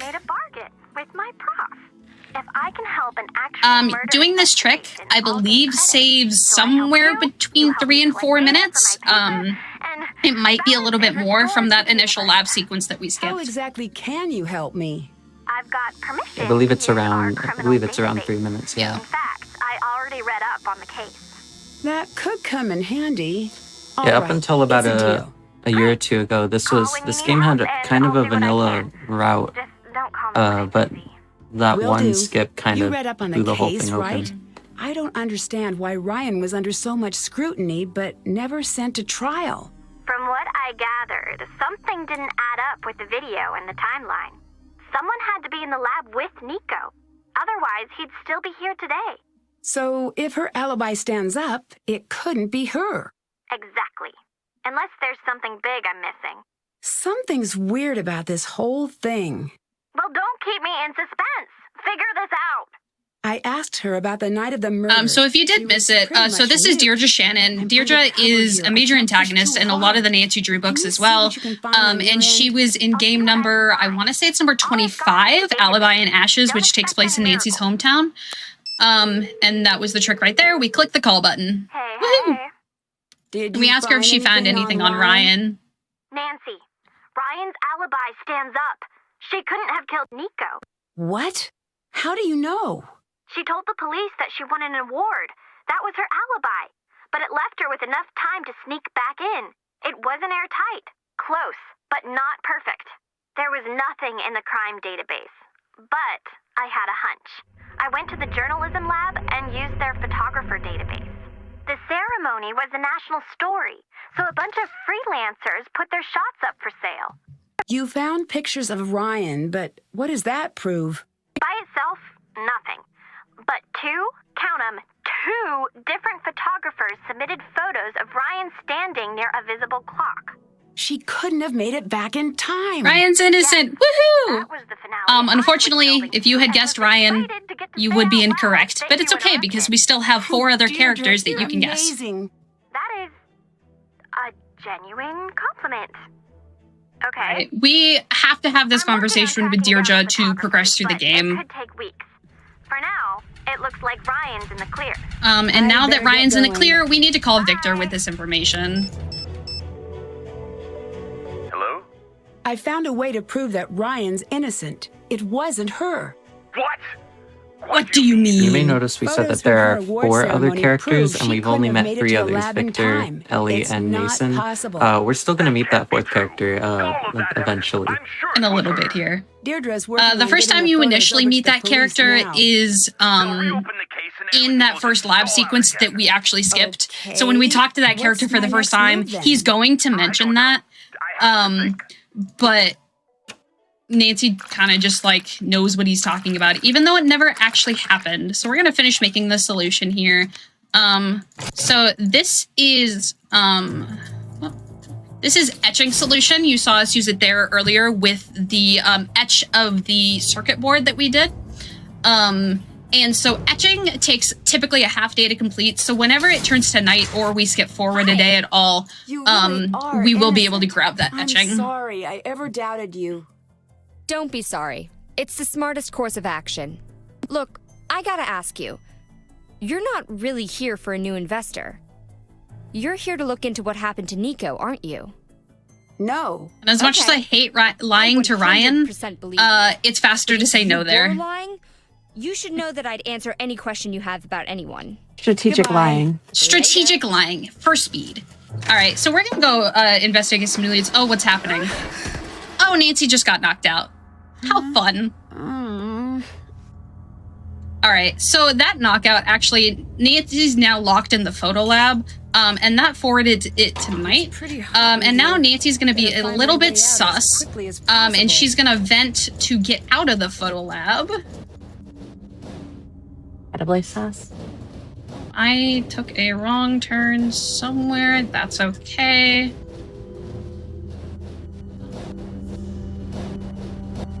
There we go. What are you doing here? There we go. Back off, old man. I said, what are you doing here? And while I'm at it... Now you hear the voice of the character we haven't met and yet. I said back off. Hey, let go! I don't want to see you here screwing around after hours. Are you crazy? This is mine. Leave me alone. Yeah, Nancy gets head trauma in pretty much almost every game. Yeah, you better run. Oh, no. Very true. What were they arguing about? If not Nancy, then one of the Hardy Boys. Yeah. The Hardy Boys are featured in a couple of games, and they're actually a contact in this game. You can see right there. Also, Gray, what are you doing in your workspace? Nice shirt, by the way. But we've already met in the lab. So we had a binary puzzle earlier on in the game. And so this game has like 3 or 4 puzzles around binary code, which I love because it just totally fits in with the technology theme and the science of this game. And Gray's shirt here is actually binary, which is really fun. What were you shredding? Nothing. It didn't seem like nothing. Leave it alone. Goodbye. Bye. All right. So that was Gray. We unfortunately, that is the only time we talk to him in the entire run. He is a very, very fun character, though, for such a grumpy old guy. And so... We will see him later, though. This is true. We will see him later. I need to rebuild Ryan's part. And so now we're just going to do a bunch of puzzles. I think that's right. All right, so we have now done the... Strange. What's Ellie or sent the part to fix the large Tesla coil to the printer, and this is Ellie's cell phone here. Let me make everything add up to 15 here. So 7 and 3, 1 and 9, 8 and 2, 6 and 4. I thought they hated And apparently each other. all Ellie's cell phone can What's do going on is text here? Mason, and not even text him back, just view the previous text messages. Very, very efficient. Talk about a smartphone. So we're gonna head back downstairs here, and we're gonna do a couple of things. First things first, Gray was in his office shredding a document. We want to find out what that document is. So we're gonna go call him out using the security alarm. I bet I could tape this back together. All right, and now we get to tape that back together. And then we also need to start the print on that part we just got.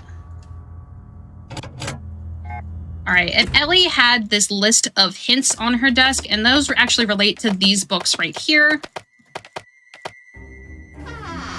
which opens up this thing of Tesla, and we get a journal and another media card. What was on this page And now we get to do the worst puzzle in the game. It's very precise for absolutely no reason at all.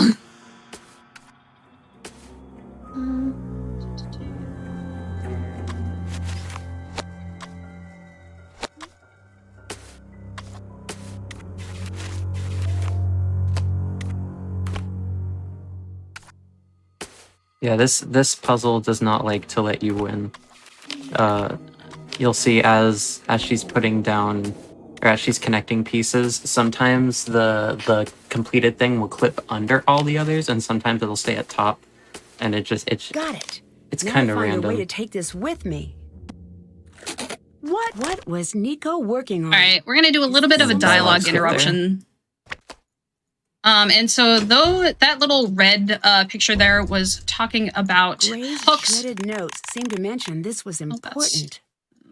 Gray's shredded notes seem to mention this was important. There we go. So we turn that as a single number of times, and then this is going to give us a video code. And again, so sorry if you wanted to actually watch that, you don't get to. Very unfortunately, but that's okay.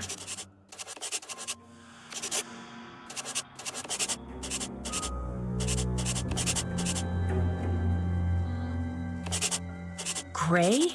Is this... Wait, what's that code in the corner? So all those numbers were relating to binary numbers, so we just unveiled a code that says every fifth letter above, play on the coil.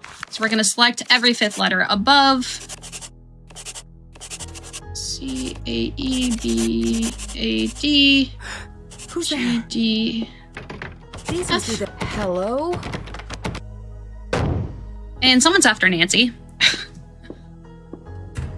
Who's that? Typically. Nancy's kind of used to that, though. All right, so now we're finally going to use this circuit board that we have.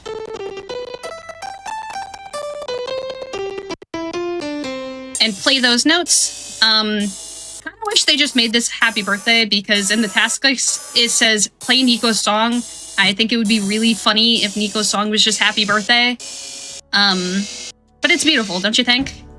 All right, so that gives us a bit of a note, and then we're gonna grab that 3D part, and we're gonna go ahead and fix the Tesla coil. The Tesla coil is now fully functioning. All right. So there was a part we missed because we were doing the journal here that we're gonna go talk to Ryan about. There was this weird code in the bottom corner, so we're gonna go talk to Ryan about that, and then we're also gonna grab this black light, because this note says, so to find the hidden knowledge, illuminate a black light under the glow. I think there may be something weird about the security video from the night of the murder. Could you take a look at it with me? Yes.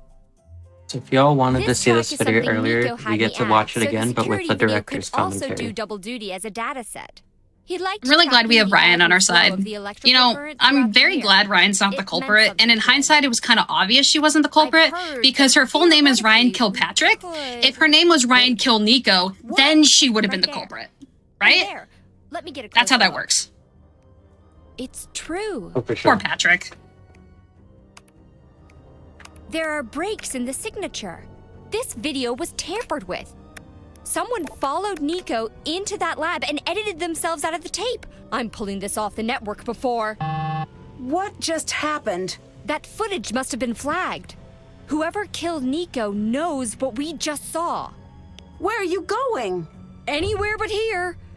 If you're smart, You do the same. Alright, so this basically just proved, hey, this video was in fact tampered with. Security breach in Tesla Coil Lab.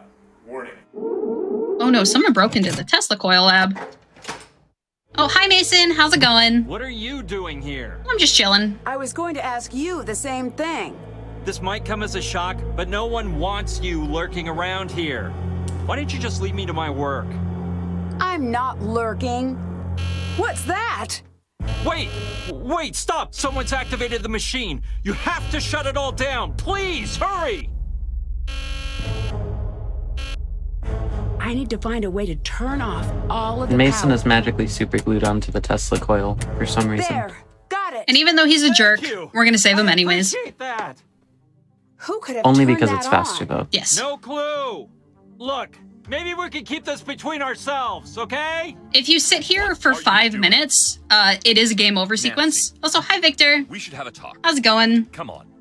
Nice job. You saved me some paperwork back there. It's unfortunate that we couldn't be meeting under better circumstances. And if you remember, It wasn't Victor did not exactly want us fair in the of me to lab. ask you to take on such a large task. It looks like your ride is going to be a little late. Get settled in the lounge and please, don't touch anything. I'm going to need all of your passes and keys. All right, so we just lost Where our did you access to even the get lab, this? and we got No, fired. I don't even want to know. But I don't really think that's going to stop Nancy. Snow clears. I think she's a little better than I that. leave, hire a professional next time. Killer gets found, killer goes to jail. I better get going. Yeah. All right, so immediately what we're going to do is we're going to go talk to Ryan and ask her if she has a way that we can get back into the lab, because we still have unfinished business in the lab. Did you hear? A snowstorm of gloriously epic proportions is bearing down on us. I might get to break out the snowmobile. Or we might get snowed in like last time. I need a new key card. Can you help? Well, sorta. Here, this should do the trick. Thank you, Ryan. Thanks. All right, and Ryan is going to distract Victor for us so we can do some stuff in his environment as well. What is There's going to be a loud sound right here. Listen. That is awful. That is the true deadly device because it kills my ears every time I hear it. Hates it. Like, mega super hates it to infinity. If I leave this thing running for more than a second, he'll be yelling at me to turn it off. Perfect. But Nancy, I also hate it. And I hate getting yelled at by Victor. So whatever you need to do, please do it quickly. Okay, I'll give you a minute and then I'll let her rip. All right, so she's going to distract Victor for us, and we're not immediately going to go into Victor's environment because she distracts him for quite a while. So we're going to go immediately back into the lab with the key card that Ryan just gave us. All right, and as you know, we fixed the Tesla coil, I need. Time and we to got the figure out clues for correct this puzzle sequence. way back when we first snooped in Ellie's environment. And we're going to turn the Tesla coil on low, because if you remember, the note said, illuminate a black light under the glow. And the Tesla coil glows on the low This setting. has to lead to whatever Nico was hiding. This is Nico's secret A area. biometric fingerprint scanner. This could be a challenge. So now, essentially, we have to make a fake fingerprint. And forewarning, please do not ever go near a Tesla coil, even if it's on the low setting. That might be Nico's fingerprint on that model. Oh, and I did actually forget here, we need something to pick up the fingerprint. And that's going to be this piece of tape right here. Go right over here. Got it. Thankfully, Nico left a lot of fingerprints on that model. What's that? And that note that we picked up basically just says, hey, somebody's trying to make a sale. And then, we're going to go into the lab. Grab another one of these wafers. And we're essentially going to make a fingerprint mold. And again, that is an etching, which will take a half day to complete. And the other thing we need is going to be a source of gelatin. Do you guys happen to know where we can find some gelatin? Do you know anybody who might have some like candy or something laying around? Hi. Is there anything Ryan I likes can gummy do to bears. convince you to give me some of your gummy bears? Yes. As evidenced Victor by the is a open candy package of hoarder. gummy bears right behind him. Liberate his sugar stash and bring it to me. Actually, I think I better get to do going. something here. Bye. That's okay. I completely forgot we were supposed to go forward a day, so we're gonna lose a little bit of time here, but that's okay.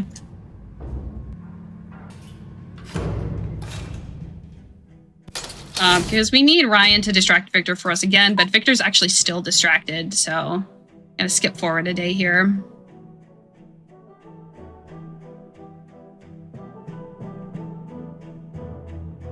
Very, very beautiful in Denver, Colorado.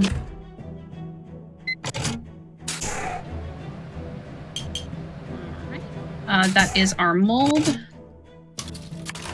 All right. And we also have a task list that's really fun to check off. Did that. Still have to do that. Haven't done that. Can't check that off yet. All right, now we're gonna go talk to Ryan. And Ryan is actually Ryan gone. promised to give me some if I helped her. I should wait. Sorry, Ryan, but I need to commandeer these bears. All right, so we just stole gummy bears for her, and we're actually gonna have to, I think, just skip forward another day because we still need her to distract Victor for us. But that's okay. And the elevator just broke down. So we have to fix that as well.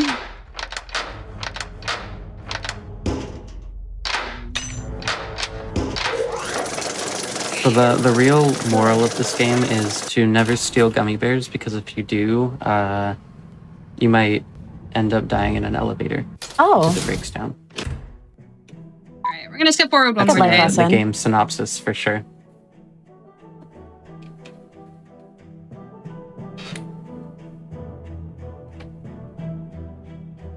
All right, little bit of a hiccup there, but that's okay. Now we can go get Ryan to distract Victor for us.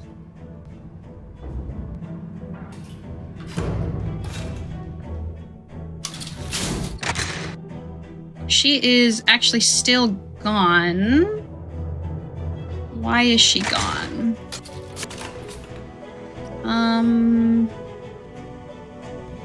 Interesting. I think we can fix this. So we're gonna make the power knob before I can use it. the fingerprint mold with this knob that we got way back at the very beginning. Right. And then we're going to enter the secret lab. Alright, and then there's going to be a bunch of these magnets sitting around here that we're going to pick up.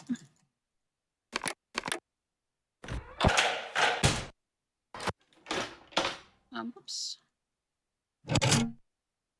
Okay, and yeah, Victor's Hello, gonna Nancy. be there. I'll let you go. Yeah.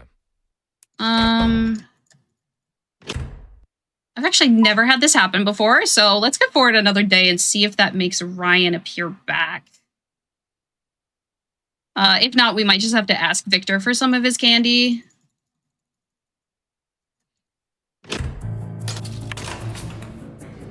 Haven't done that. Haven't done So we that. do need Victor gone in order to advance the game.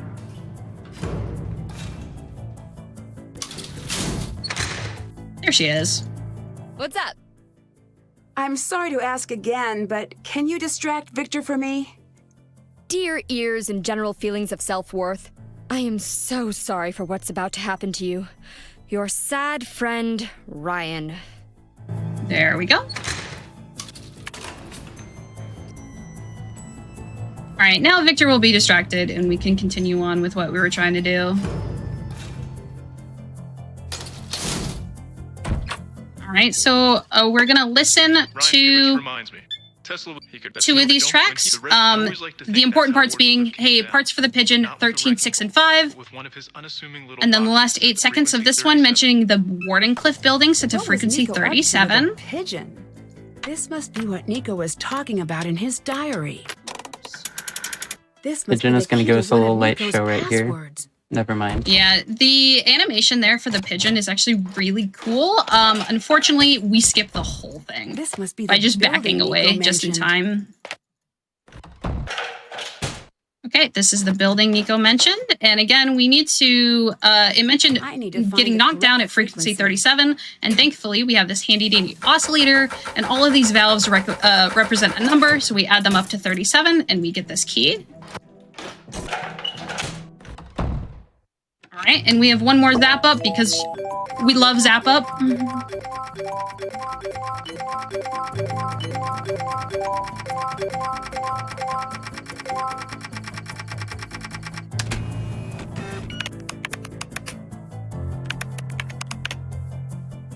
This must be the unedited footage. All right, and here we have the unedited footage. So last chance to guess who the culprit is, because we're about to find out. Bum, bum, bum. I thought it was Ryan, so I'm already wrong. All right, so Gray walks out and, oh, who's that? Is that Victor? You know what, we should like call Victor and confront him on this situation. What do you think? Yeah, let's Absolutely. do it right now.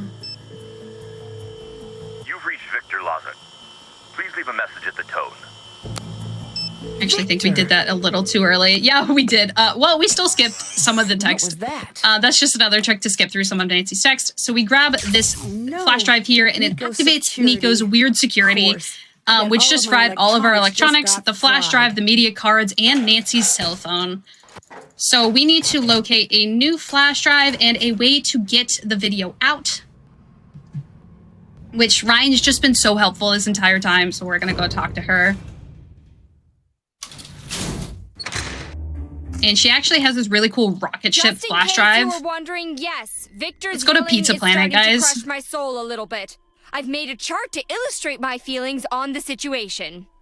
This line represents my happiness and well-being over time. You may notice the steep decline. This frowny face here is because this is the first time I've made a chart, and it turns out it's very boring.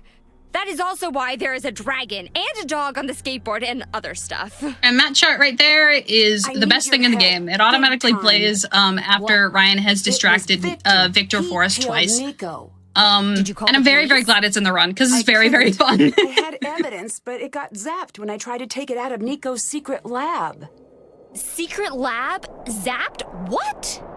I'll explain later. I just need a way to get the video out without getting it ruined. You need to find a way to make a Faraday cage. That should get the drive out without wiping it.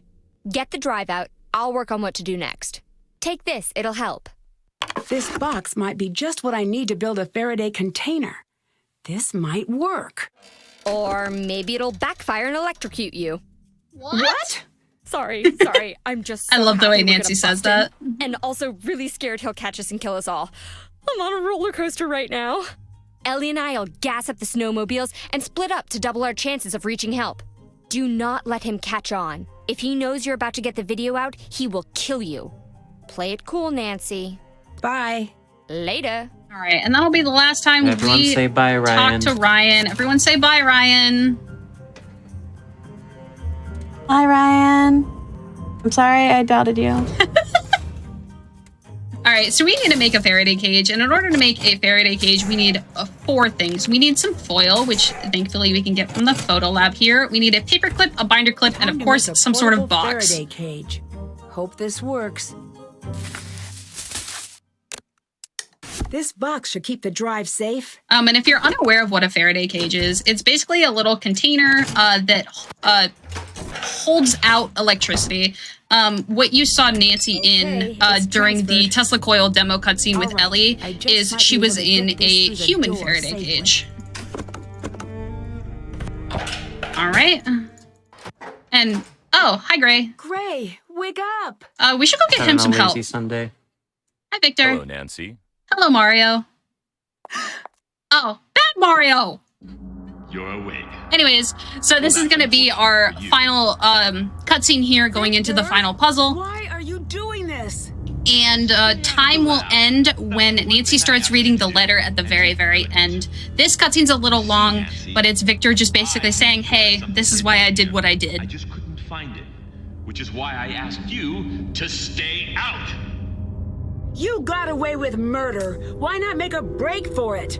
Why the elaborate plan? Murder investigations don't just go away. Someone had to take the fall, Nancy.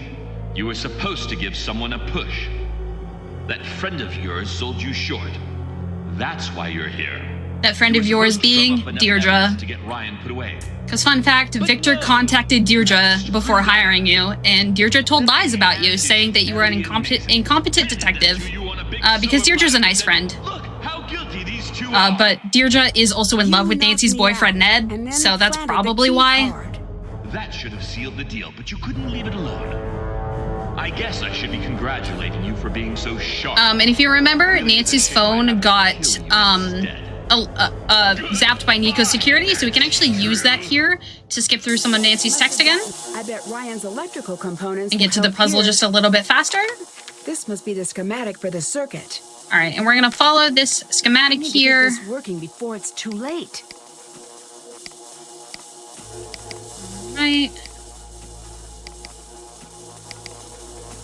Put in these big ones. These black ones. And then the last 6.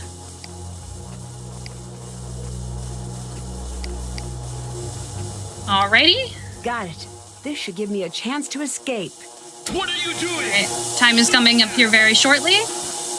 And Victor's very, very smart and gonna walk by the electricity, and that's gonna be time right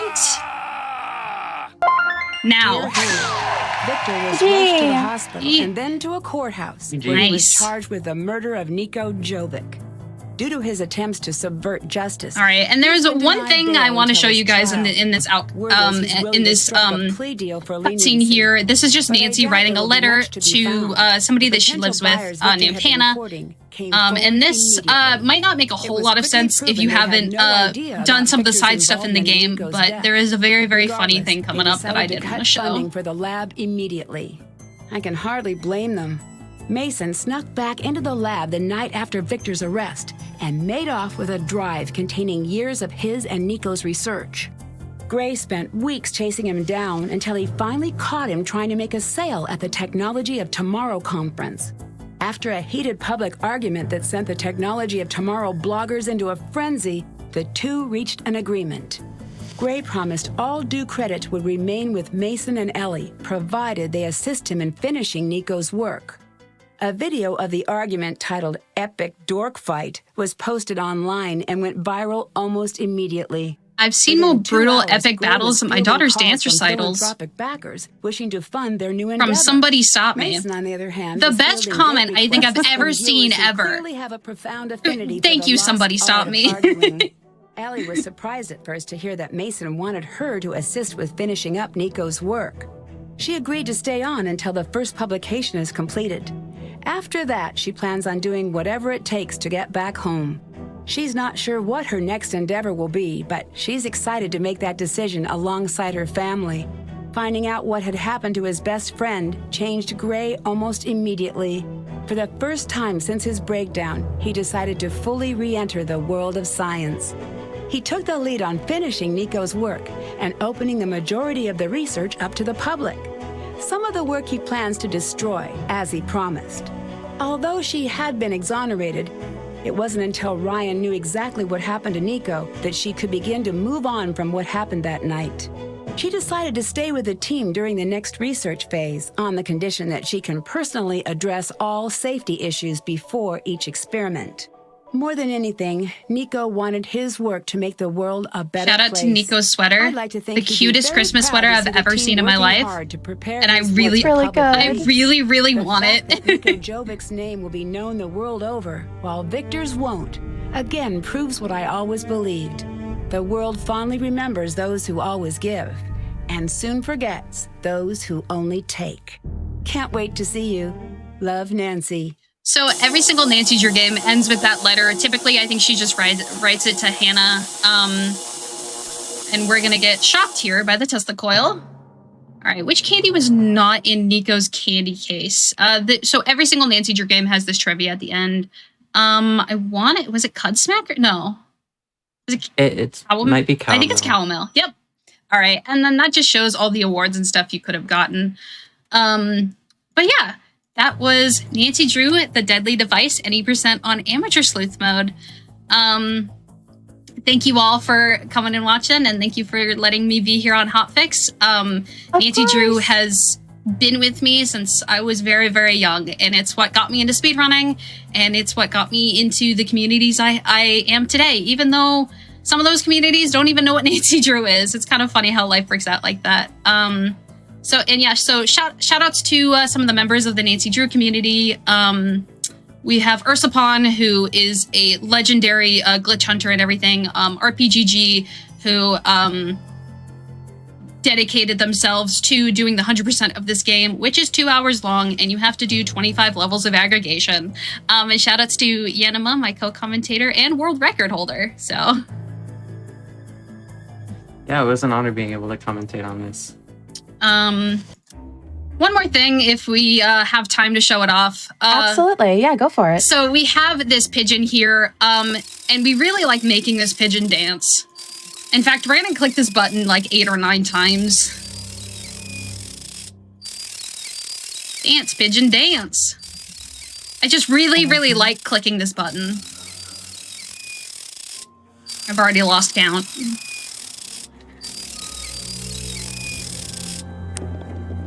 And we get the future omelet of secrets, which is a legitimate Easter egg.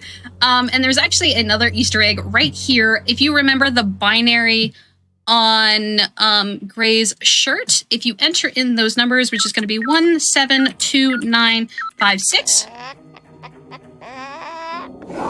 we get one more Easter egg. This one is the cryptic ovoid, and there's actually one more that I have already set up. It's going to be right here. This is going to be Edward Shellington the Second, which is very, very, very fun.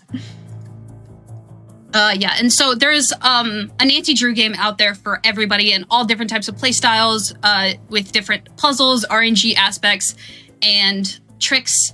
And there's a separate leaderboard for all of them. So if you're interested, like I mentioned earlier, this was game number 27 out of 34, with the last one coming, with game number 34 just coming out a couple months ago. So yeah, I hope you enjoyed. I did. Thank you so much for coming on and showing that off. Thank you, everyone. All right, chat. Well, that's it for As Seen on TV tonight. But hold on, stay tuned, because Express Lane is coming up after the break. Thank you so much for being here, and I hope you have a wonderful rest of your day or night wherever you are at, and I will see you next time.